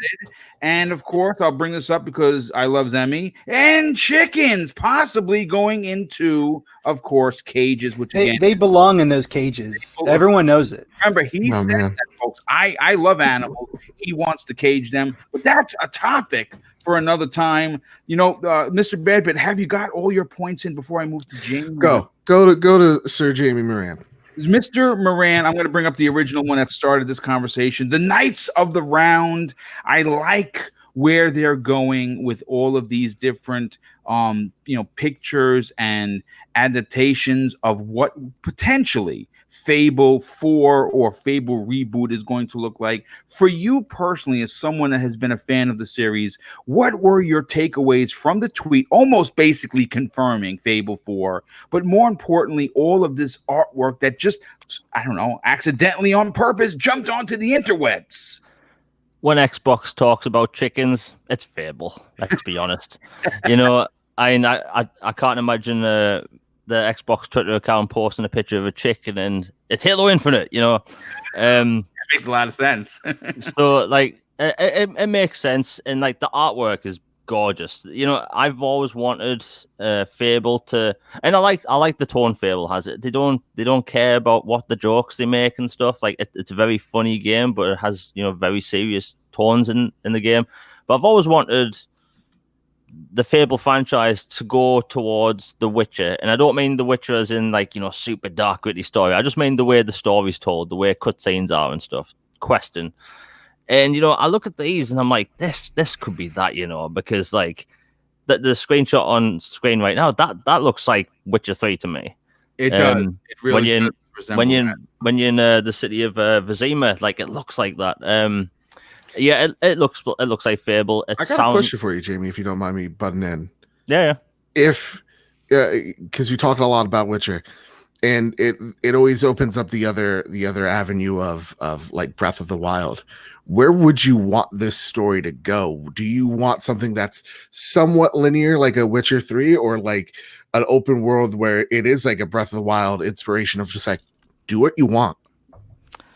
I mean, I prefer probably the Witcher 3 route because even though it's set in like a huge open world, you still have you're directed into which way you do quests. And for me, like I think that's the way to go for Fable. Some people prefer the other way, which I'm cool with.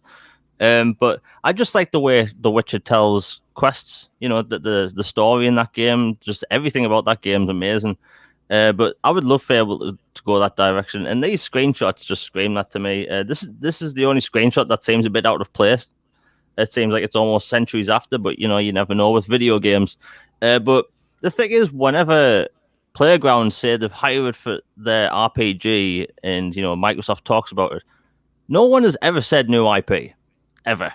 Like, we're hiring for a new RPG game, not new IP. No one's ever said new IP. Yeah. And, you know, in 2018, the official Xbox magazine had a whole piece about it. Was literally, actually, I think I have it on my phone right now. They literally had an article called Fable 4 is happening. It's story focused, and here's everything else we know so far.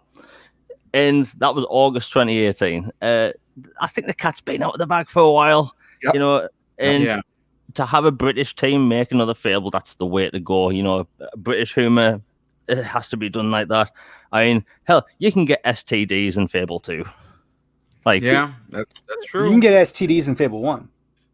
Well, yeah, but like, what a beautiful thing you can do in video games these days. Does it have 5G in it? I'm just worried. I'm asking for me. Maybe, you never know. I'm a little worried about catching something, you know. I love it. But like, look, yeah, continue, Jamie. But like, you know, I think it's all pointing towards Fable. And another thing about the tweet is that everything Microsoft's doing with the Xbox Series X and, you know, the teasers and announcements, they're just kind of out of the blue and out of nowhere. You know, it's a more confident Microsoft. It's not what we saw for the first few years this generation, where, you know, Microsoft, they were clearly nervous about making any decision or choice or announcement whatsoever. I mean, hell, if you watch E3 announcements, or I should say post E3 talk from 2013, Major Nelson looks like a ghost. Like, like that whole situation had everyone shook. But, you know, they've learned, they've came a long way, and these announcements, like, they announced the Xbox Series X specs with a picture of a fridge and said fridge for scale. Yeah, like that's like, this is a confident Microsoft. And, you know, a Fable tease like this, you know, with the chicken, I think it's Fable. And, you know, with the rumored Xbox stuff in May, if they open up with Fable, people are going to pop off. Like people have been wanting Fable for years. And as someone that played Fable Legends, that game was gorgeous. Like, it was a beautiful game. I actually still have it downloaded on my hard drive.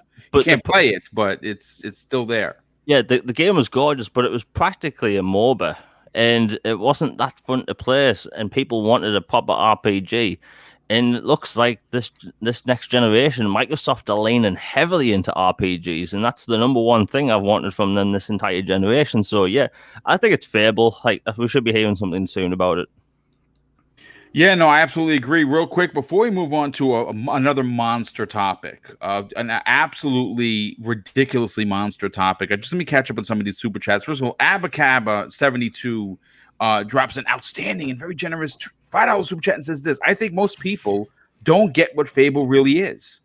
It's not just about kicking chickens and fart jokes. It's serious and mature at its core. Now, I'd agree with that. I mean, obviously, we all, you know, harken back to you kicking chickens and stuff and wearing chicken hats, and I guess that's the humor of it. For Nightwolf drops an additional $5 super chat and says this: question for Zemi: do you still want the PG killing strikes that Fable had, or a more mature killing blow, sword through the heart decapitation? Good question.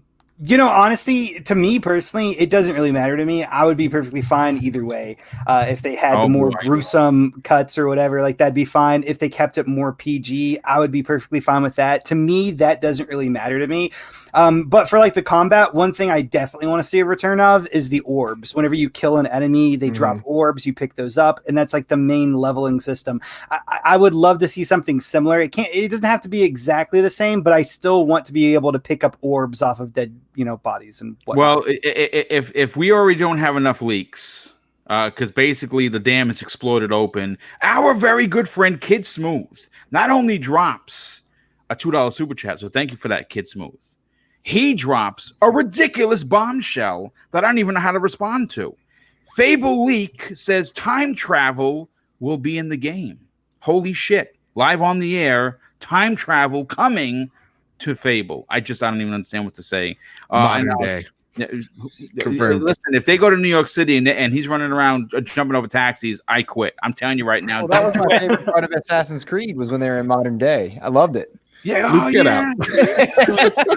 You know, obviously there's going to be people booed off this. Hopefully I don't get booed off my own show. But listen, as we cross 450 people watching, Smitty Smith drops an additional $5 and very generous super chat. And he says this: I have to disagree with Bad Bits.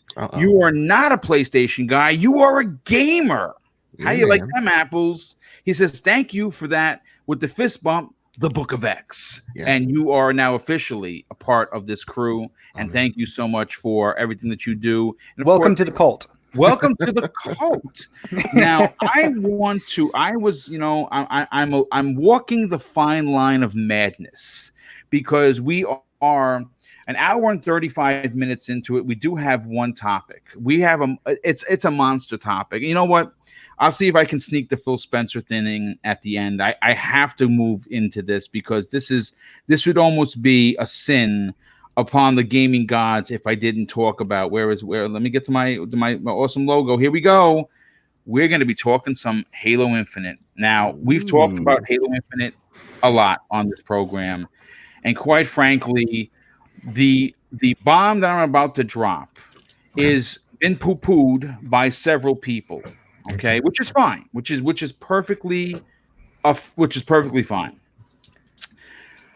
But I will say it has not been poo-pooed by 343 Industries, Xbox, or Microsoft. So I'm going to read verbatim the 4chan forum leak.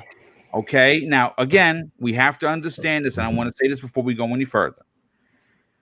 The 4chan forum, for the most part, is filled with falseness, wet dreams, and stories made up in someone's imagination. But occasionally, they get it right. And like Zemi was saying before we go into this, why couldn't or shouldn't this be true? And I have to agree. So here is what they had to say. And I'm going to tell you this right now. This whole scenario is what Boom wants from Halo Infinite. And it goes like this. There will be 25 main missions totaling for a 20-plus hour campaign. There will be 35 side missions for an additional 15-plus hours, totaling 35-plus hours for the single-player campaign-based content, not including collectibles, Easter eggs, or hidden goods. Now, I'm going to stop right there and say this. For someone like myself who looks at every nook, at every cranny, looks for every secret, tries to go through every piece of content that's available for said game, that's a 70-hour game for me. Like, I am 25 plus hours into Final Fantasy VII, and I'm only getting towards the end of chapter 9. Why? Because I'm doing everything. Every side quest, every alley, everything I think I can get into and get stopped by an invisible wall. I'm trying to get into there. I want to learn and know everything, and I believe that's how I'm going to play Halo Infinite. But let's continue with this leak from 4chan. Skulls return and make and now are holdable, much like in Halo 3. The 25 main missions all feature Chief as the playable character. It's the side quests that are going to give you the ability to play other characters. And here is where it gets very interesting. Side missions are unlocked when beating the main mission and feature a different playable character per side mission as they take place concurrently with the mission that is unlocked within them. Each main mission can unlock anywhere from 0 to 3 side quests. All missions, main and side, will be launchable from the main menu at any time after unlocking them. So you don't have to worry about missing a side mission if you journey ahead. Very interesting. But this is where it gets very tasty. The side missions, or the featured characters in said side missions, are going to include Kelly, Linda, Fred, Jerome, Alice, Douglas, Palmer, Locke, Buck, Val, Tanaka, Arbiter, and this is where it gets crazy, Atriox is going to be playable in one of these side missions. I say this is already ridiculous. After beating the main campaign, you will unlock a new mode called Exploration Mode, which lets you explore the open world environments without being restricted to the campaign. As your multiplayer Spartan as well, the locations include Installation 7, Installation 4C, the Ark, Earth, Reach, as well as one more location I won't mention, as it would be a huge spoiler for the main story. Playable elites return to multiplayer with full armor customization, along with the introduction of playable brutes. However, brute customization is limited to how it was limited with the elite customization and how that worked in Halo Reach. Now, this is where it ends. The wreck weapons and vehicles will not return in Halo Infinite, except for a select few, but they will live on as weapon skins instead for supported guns. Most notably, Ulfswarm and Norfang, which will be used by Kelly and Linda respectively. Holy shit, this is a leak. Now, I'm going to say this. There's a good chance that this is all false. There's a good chance none of this comes true. But as a content creator who even talks about the potential rumors from forums, I have to attack this. Mr. Badbit, you've been apparently jumping at the bit because you seem like you're coming through my microphone. Let me go to you first. What are your thoughts on this outstanding leak? Is this the Halo Infinite you are looking for? Man, I'm sorry. I just got very excited. So here's the thing. And when I'm excited, I breathe heavily. Halo Infinite, man. Halo is one of the core tenets of me being a gamer. If Halo didn't exist, I don't think I'd be a gamer, all honesty. Halo Combat Evolved is on my top 5. I think it probably rests at number 5 or 4, just favorite games of all time. That mean the most to me. Halo 2, Halo 3, Reach is God, almost perfection, man. It is. It really is almost a perfect Halo game. Yeah. It to me, if I take all my feelings aside, Reach is my favorite one. And I'll be honest with you, 343 has not been able to capture the same magic that Bungie did for me with the Chief. But I do have so much hope in Infinite. It is what I, seeing how much tender love and care, but then also the money rumored that is in 500 million. Yeah, this is insanely expensive, so much so that this has to pay off for Microsoft. So that's seeing that it's saying, hey, listen, all the creative freedom is yours, and how much money this needs to take to make this thing, do it. That's what has me excited. I would love a continuation of a wide linear way of storytelling where it's not so much open world, but they are giving you a chance to explore, but at the same time still pushing you towards that path. When I hear playable characters, the thing that I would love to see, and I am seemingly the only Halo fan that does love the Flood, I would love to see portion of where I'm an ODST and we're just like how in Halo Combat Evolved, when you're introduced to the Flood, which is so awesome, you're seeing it through the head cam. That's kind of what I want. I kind of want a aliens way of this person's dead. You picked up their helmet, but you don't know how they die type of deal. That's what I want out of the side missions. I want something really juicy and obtainable. You don't need to throw the kitchen sink at me. Arbiter's cool and all, but I always still want to play as the Chief. Atriox, Luke loves the lore, everyone, and he knows way more about the Atriox lore than I do. But from what I've seen, he is one of those villains like Thanos that you are actually afraid of. Yeah, and from that one cutscene that I've seen from Halo Wars 2, he's dope. He's looking like he's building up to be a Thanos, big bad. I think I tank. Yeah. So to me, I'm excited for Halo Infinite. There is, like Smitty Smith said, I play primarily on PlayStation, but man, oh man, when Halo Infinite does come out, it is going to be so hard for me splitting my time with my PS5 and whatever I'm playing this game on, because Halo means so much to me. Like, I get emotional thinking about it. I got the helmet over there, man. I love it. I love it. I love it. Well, listen, there's nothing wrong with loving multiple consoles.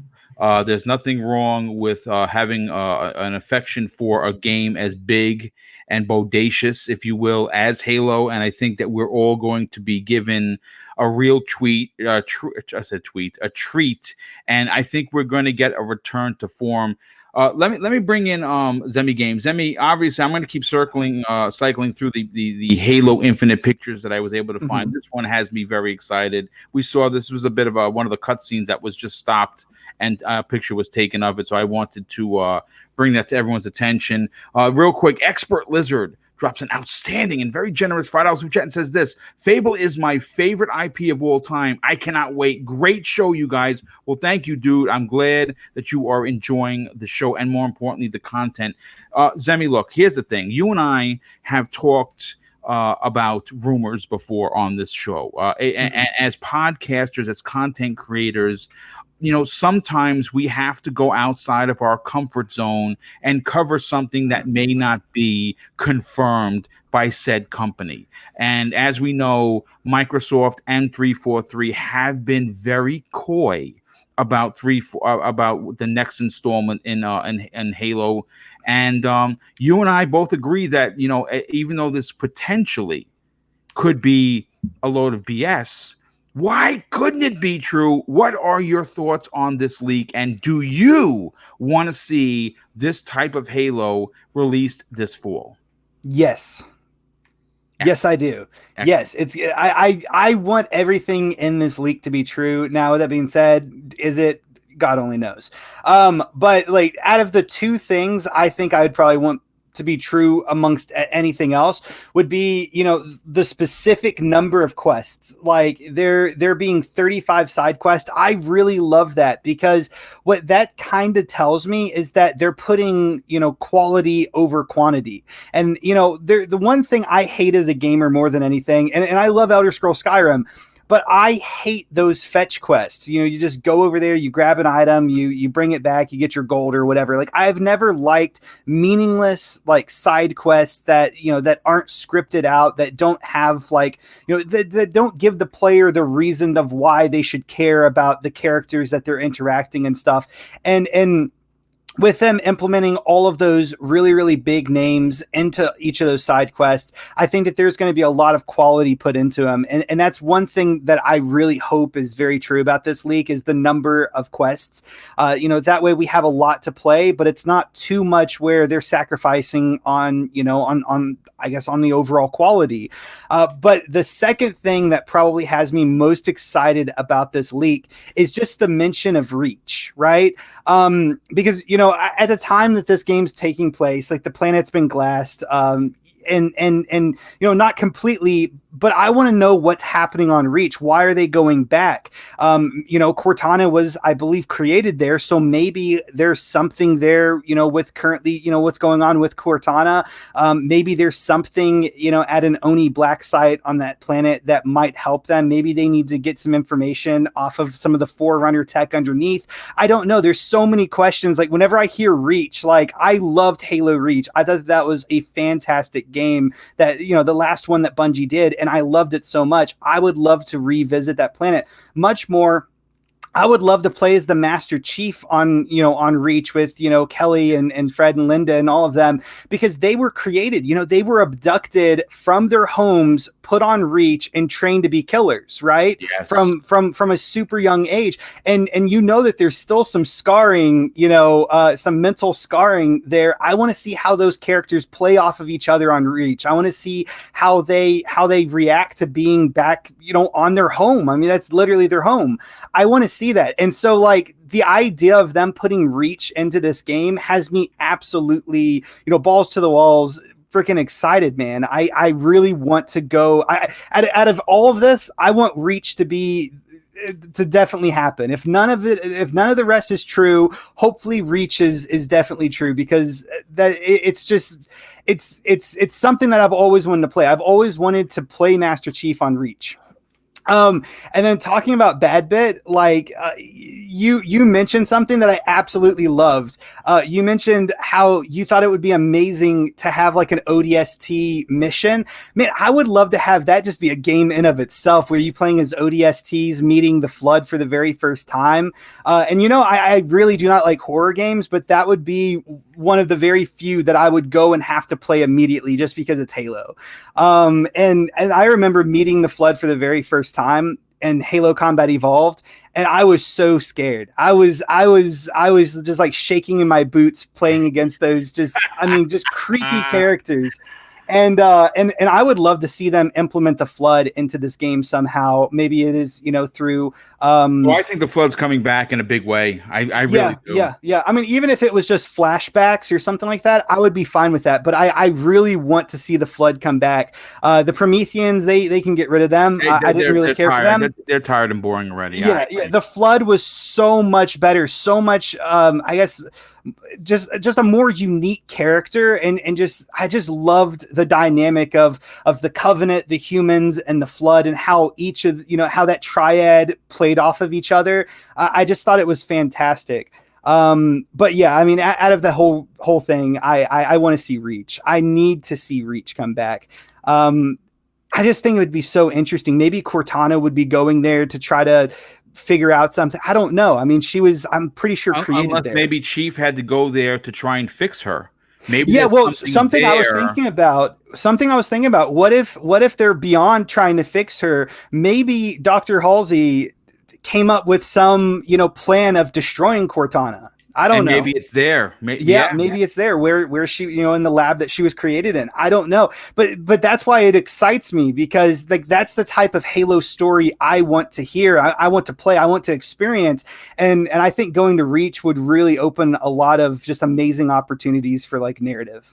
Oh yeah. Well, dude, it's going to be a big game, and I think it's going to be the return of the Master Chief and the Halo brand as the tentpole Xbox selling game. I'm looking forward. Luke, I want to bring you in on a conversation, but let me just get JD Gamer's outstanding and very generous $5 super chat, an additional $5 super chat. He says, I've always played Halo for the single player. This looks like it's going to be the best single player campaign coming out of Halo ever. I can't wait. Hashtag Halo fan. I agree. I think this is going to be return to form.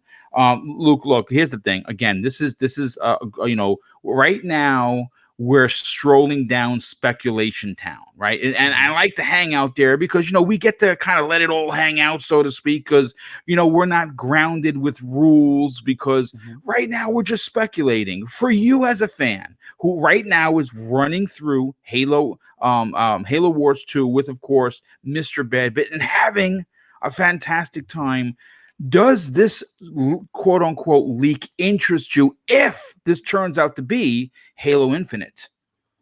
Absolutely, yes. There is no doubt about it whatsoever. I am a big fan of Halo, the comic books, the novels. I'm quite seriously reading one of the Master Chief novels right now called Oblivion, and it's wonderful. And it was recently published, showcasing that Microsoft is well aware post Halo 5 they need a re-emphasis on Chief. The idea that Atriox in the game makes perfect sense given Halo Wars 2's ending and his villainous state. So there's a lot to be looking forward to there. And we've talked on the Xbox Factor before about the idea of having a strong main narrative campaign with branches where you can explore other characters, but that the main campaign is Master Chief. Yes. And that universe is ripe for that. It is ripe for a formula similar to Destiny, which we've talked about, where you have a main campaign, you go through it as your character, but then you can split off into strikes, which is what this sounds like in some ways. 25 hours does seem a bit long to me for a shooter. And then after 25 hours, you can unlock exploration mode. So I wonder if that's maybe exaggerated or sometimes they call it developer math. But overall, this is a hugely exciting piece of information, and I would love for it to ring true because Halo has the budget now, They've been retooling and refocusing the brand, and it has so much potential because it doesn't have mindshare at the moment, and they've been working towards that. And the truth is, they need it to hit. They need to showcase their new Xbox brand with their signature Xbox Series X games. And while it will work with one, I think you'll have a Breath of the Wild situation. So, I'm stoked. I mean, listen, I'm going to tell you this, because this is going to be one of those instances in a game that have been a long time coming to see its return to greatness. To see a 25 plus hour single player campaign, even though it's an FPS, has me excited. And I'm going to tell you why it could work. Because Cyberpunk 2077 is going to be a 200-hour game, and that's a first-person shooter. Yes, there is a ton of other stuff involved in that, but at its core, it's always going to be looked upon as an FPS. This kind of ideology can work with Halo, especially because, as fans of the brand, we have, our most, some of us anyway, our most fond memories of Halo ended with Halo Reach, and that was done by 343. I think there are a lot of people that appreciate Halo 4. I'm one of them. I love the single player campaign. You know how I feel about 5, and this is going to be this is a multi-tiered hypothetical success for Bonnie Ross and everybody at 343 Industries, because if they get it right, and I believe that they're going to get it right, it's going to be a huge weight off of their shoulders. It's going to bring the brand back to where back to the greatness that we all know and love that it can be. It's going to launch a new generation the same way Combat Evolved did. And it's giving us everything that we want, but at the same time keeping the goodness of what we like Halo for. There's going to be those tight, claustrophobic, corridor-based shootouts, but there's also going to give the ability for someone like myself who enjoys the lore around me to explore. The fact that we have, based on this leak, the potential to use and learn about other characters completely excites me to my core. So I think that if any of this is true, that's what I want most, is the open worldness, but still keeping what we know and love about Halo, but also opening it up to other characters that you could learn about, that we've never had a chance to really sink our teeth into, unless of course you read the books or you read the comics. You know what I'm saying? So this is going to be a big deal. You know what? I want to bring in let me bring in Archimedes into the conversation. Let me make sure I catch up on my super chats though. Hold on just a second, if you don't mind. We have here, for the love of Joe. It says Sovereign Cognito drops a $5 super chat, and he says 2 installations, Earth and Reach. I'm thinking the Infinity could be Chief's central hub of traversal to different planets. Now we are talking, man. That is a dope theory. Pixelbit G drops an additional $2 super chat and says Far Cry 5 and Doom Eternal. Great point. This is a great point. Far Cry 5 and Doom Eternal are 25 and 20 hours respectively. I like, and I agree with them. If Doom could be a 20-hour plus game, 25 hours, if you search for everything, Halo could do the same. So Archimedes, this leak is a monster leak, and again, it is just a grain of salt leak, but it has a lot of really tantalizing information that I happen to like, and most people like. What are your thoughts on it, dude? Oh, the leak is awesome. I've been saying it for a while that I think the next Halo will include a more open worldish approach. It won't be an open world game as we know it, but it will be with a lot of open areas, and that it even has now side quests is, if the leak is true, of course, is amazing. But what got me the most excited is the customization part. I just love this kind of RPG element where you can add something to your character and individualize it and get some sort of reward. And we all know how big Phil is. That Phil is a big fan of Destiny. Yes. And I'm not saying that Halo Infinite will be a Destiny-like game, but I think that they might borrow something from that. Yeah. When I read the thing about the side missions, it screamed to me Strike. This is the perfect thing to be able to play with your buddies in co-op, repeat them. Having 35 of them is awesome. Yeah, you won't get bored as much. And combining that with the customization part, that has me really excited for that Halo game. I still can't believe that they will pull off such a long campaign, but I still think it would be great if they did, because like the super chat just said, Pixel Bit, I think was it. You can do a fantastic shooter, Doom Eternal, 20-hour campaign. It is absolutely possible. And to launch your next gen console with such a big game is exactly what you need to do to deliver a long campaign. You need to keep people engaged with that game. And it sounds like they really bring something with Halo Infinite, that they have a lot of value. Now I'm really excited that what the multiplayer will be. The leak was absolutely quiet about that. And as much as I didn't like the campaign of Halo 5, I loved the multiplayer. I thought it was the best multiplayer since Halo 2. And I'm hoping that they will continue on that as well. Yeah, me too. I hope that they do retain Warzone. Though with the consoles being as big as they are, I'm hoping that they bring big team battle back in a way that gives us 100v100. You know what I'm saying? That would be awesome.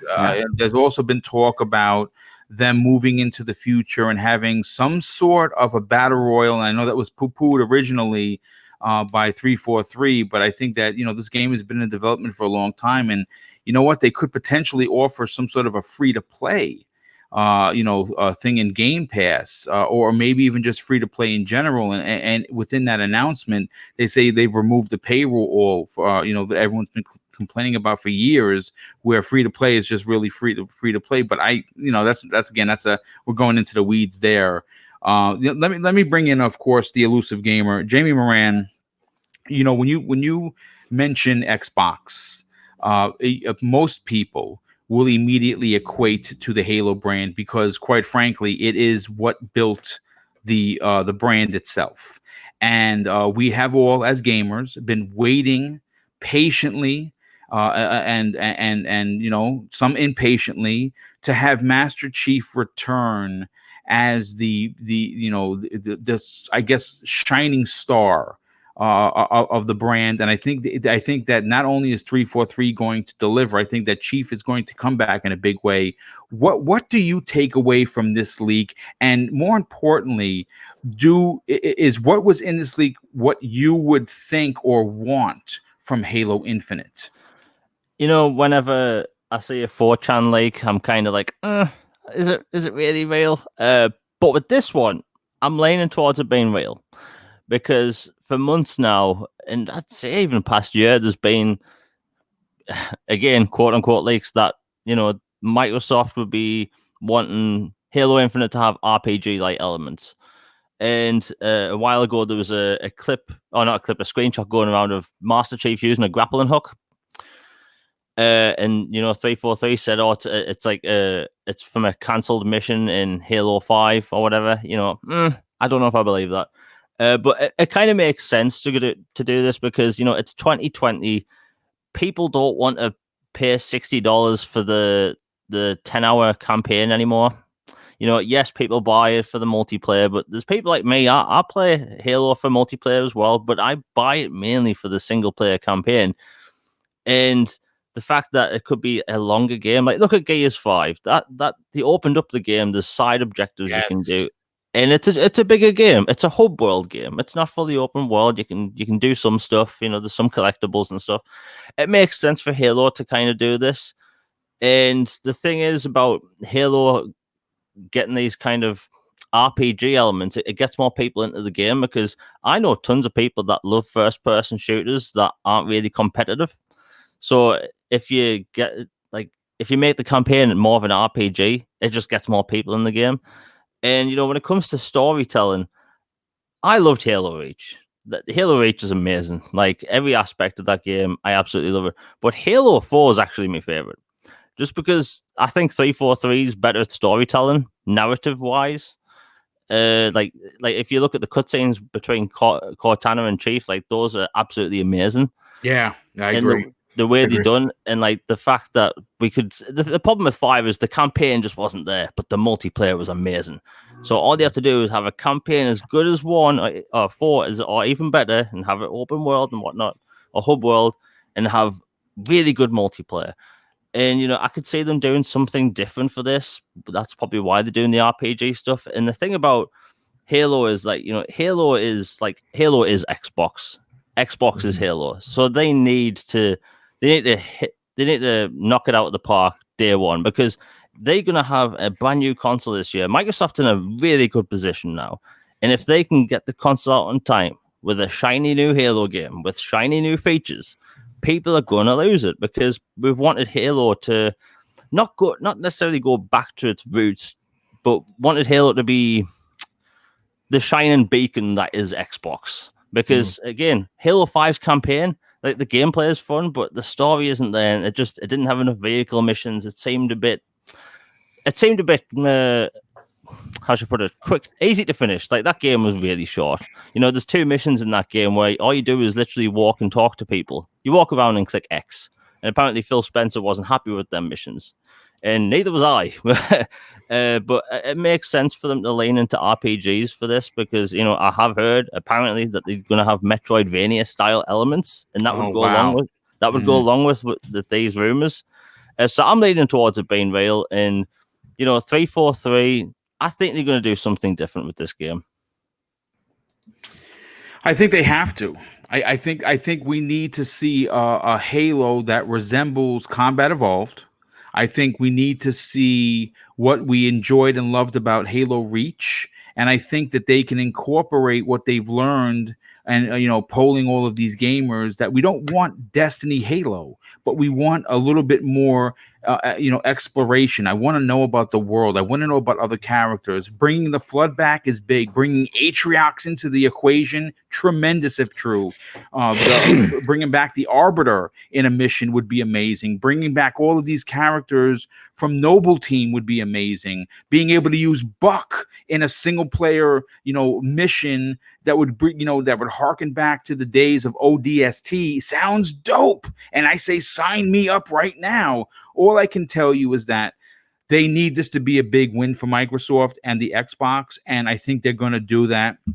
But, you know, we are just past the 2-hour mark, and I got to tell you, this has been a show of shows. And I just want to make sure that before I get out of here, that I get all, of course, these super chats that have come in. Okay, so the last 2 of the day is going to be Sir X-Man, good friend of the show. He drops an outstanding $5 super chat and says this: I don't like the Prometheans. Me either. Either and Halo, but I like their guns. P.S. Thank you for Kingdoms of Amalur Reckoning tip. I can't stop playing it. Yes, man. If you didn't play that game on my recommendation, please get out there. It's probably still cheap. It is probably one of the biggest gems from the Xbox 360 era that no one played. If you love Fable and you want something that's going to be open, semi-open world and have magic and wonder, Kingdoms of Amalur Reckoning is just amazing. And Pixelbit G shows his generosity once again with a $5 super chat and says this: Halo 5 campaign story didn't hit, but the actual combat was damn good. The sword of I don't even know, Sanghelios, to me is one of the finest Halo stages ever. Great show, guys. Well, yes, thank you so much for. Yeah. Oh, Agreed. There you go. We have people on the panel agreeing, but you know what? Let's get to the outros, because quite frankly, I don't think my body can take any more. We went through this. This was a sprint. This wasn't a marathon, folks. We ran to the end, and we hope you enjoyed the show. We had 470 people come through, and that's ridiculous on a show that happens at noon on the eastern side of the country. And I cannot thank you guys and gals for supporting Double Barrel Gaming. I want to say a big shout out to the unbelievable generosity that just continues to come in. You guys and gals really just blow me away. I expect nothing, and I'm always humbled by the generosity that continues to come in. So thank you. And of course, the chat, you guys and gals were great. You had a great time. As of course, the fire engines are coming here to put out the fire. Let me start with the, of course, shout outs, but I'm just going to mute while they go.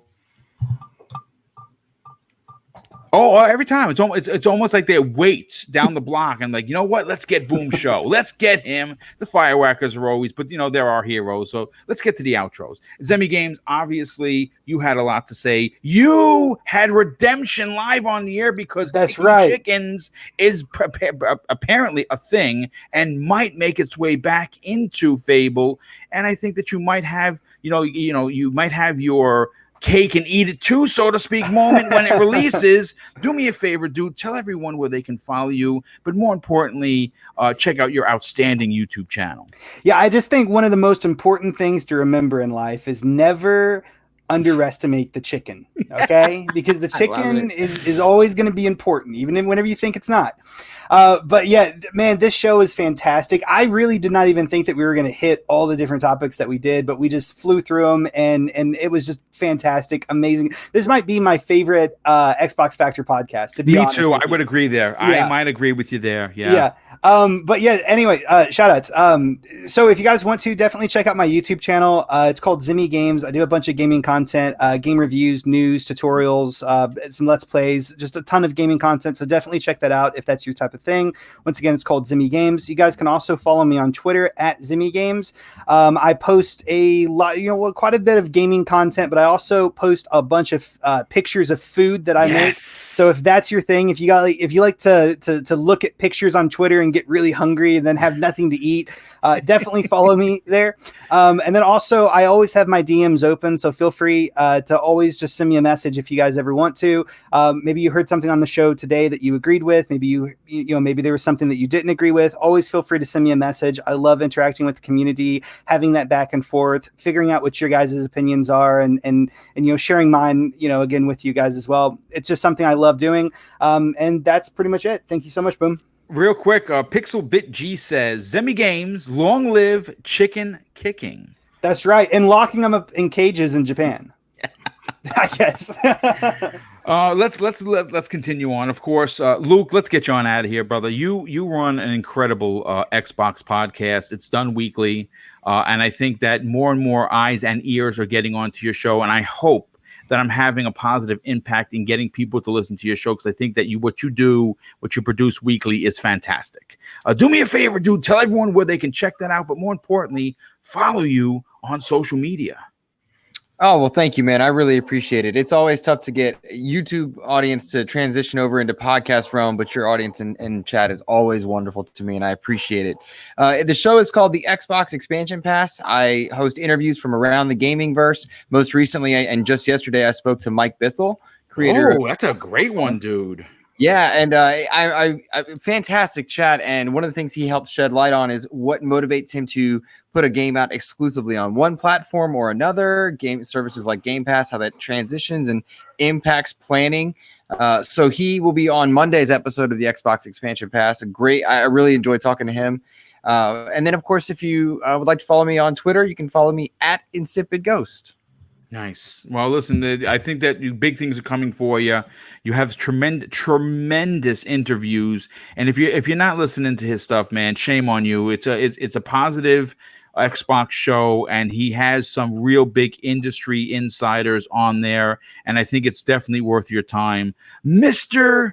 Bad Bit. I gotta tell you, dude, each time you come on here, you are gaining more ground with the fan base. People love you, and I love having you. Do me a favor, dude. Tell everyone about the Trophy Room, your incredible YouTube channel, but more importantly, where they can follow you on social media. Well, first off, I need to apologize. Because before, like 15 minutes ago, I was clacking out my keyboard because work stuff immediately happened. That's all right, dude. We barely heard it. But with that said, you can find me over at Bad Big Games, where I don't click clack on keyboards. We talk about all the game news, reviews, and unboxings. And yeah, it's also a place where I host the video version of my podcast, The Trophy Room, a PlayStation podcast made by the gamers for the gamers. And you can find that podcast as well on iTunes, on Spotify, on SoundCloud, wherever you get your RSS feed. You can find the show there. We are 3 reviews away from 69 reviews. I love it. I love it. I love how you close that out. Let's get them to 69. Yeah. Come on, folks. Come on. Let's get. Don't do 4. No, let's do 3. Yes, of course, the number being 69 for other reasons, but we will continue the outros. Archimedes, I want to thank you so much for being here. This is now, I think, your 2nd or 3rd week on this particular program on Thursdays, and that's obviously thanks to you being home. Most of the world is still home, and it is great to have you on. Love your opinions. Love the passion you bring. I love the fact that Microsoft actually, screen capped your review for Ori and the Will of the Wisp, which is amazing. That's fantastic. Do me a favor, dude. Tell everyone where they can check out your outstanding YouTube channel, but more importantly, follow you on social media.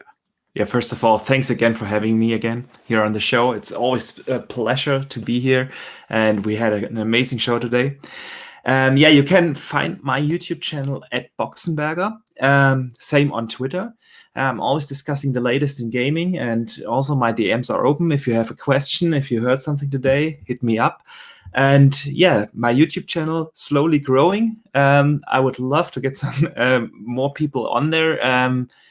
I'm doing about 1 or 2 videos a week.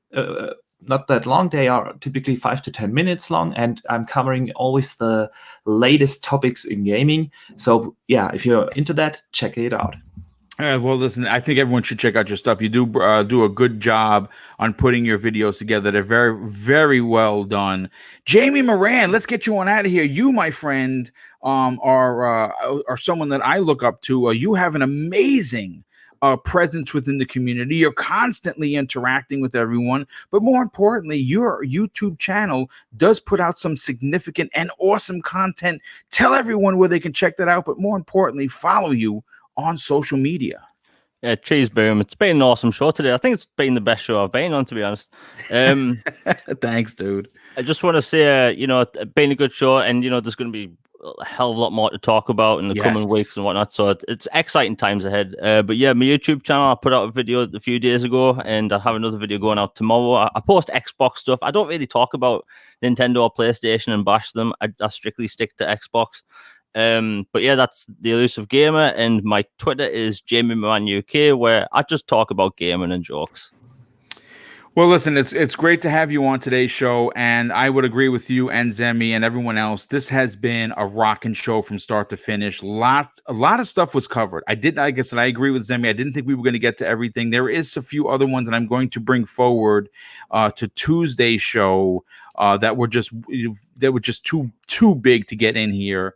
And one of which is going to be the starting topic for tomorrow's Breakfast with Boom, which I'll be making an announcement on who's going to be on that outstanding panel. But listen, I want to wish everyone well. I want to wish everyone safety, love from Mr. and Mrs. Boomstick.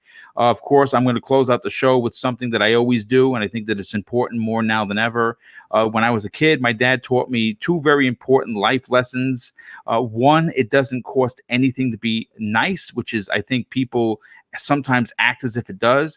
And really, I'd like people to treat others how you yourself want to be treated. You live by these rules, and I can guarantee you are going to have an awesome day. So I want to wish everyone a great day. Be safe, be smart, and we'll see you next week on the hot and new episode of the Xbox Factor podcast. Take care, everyone.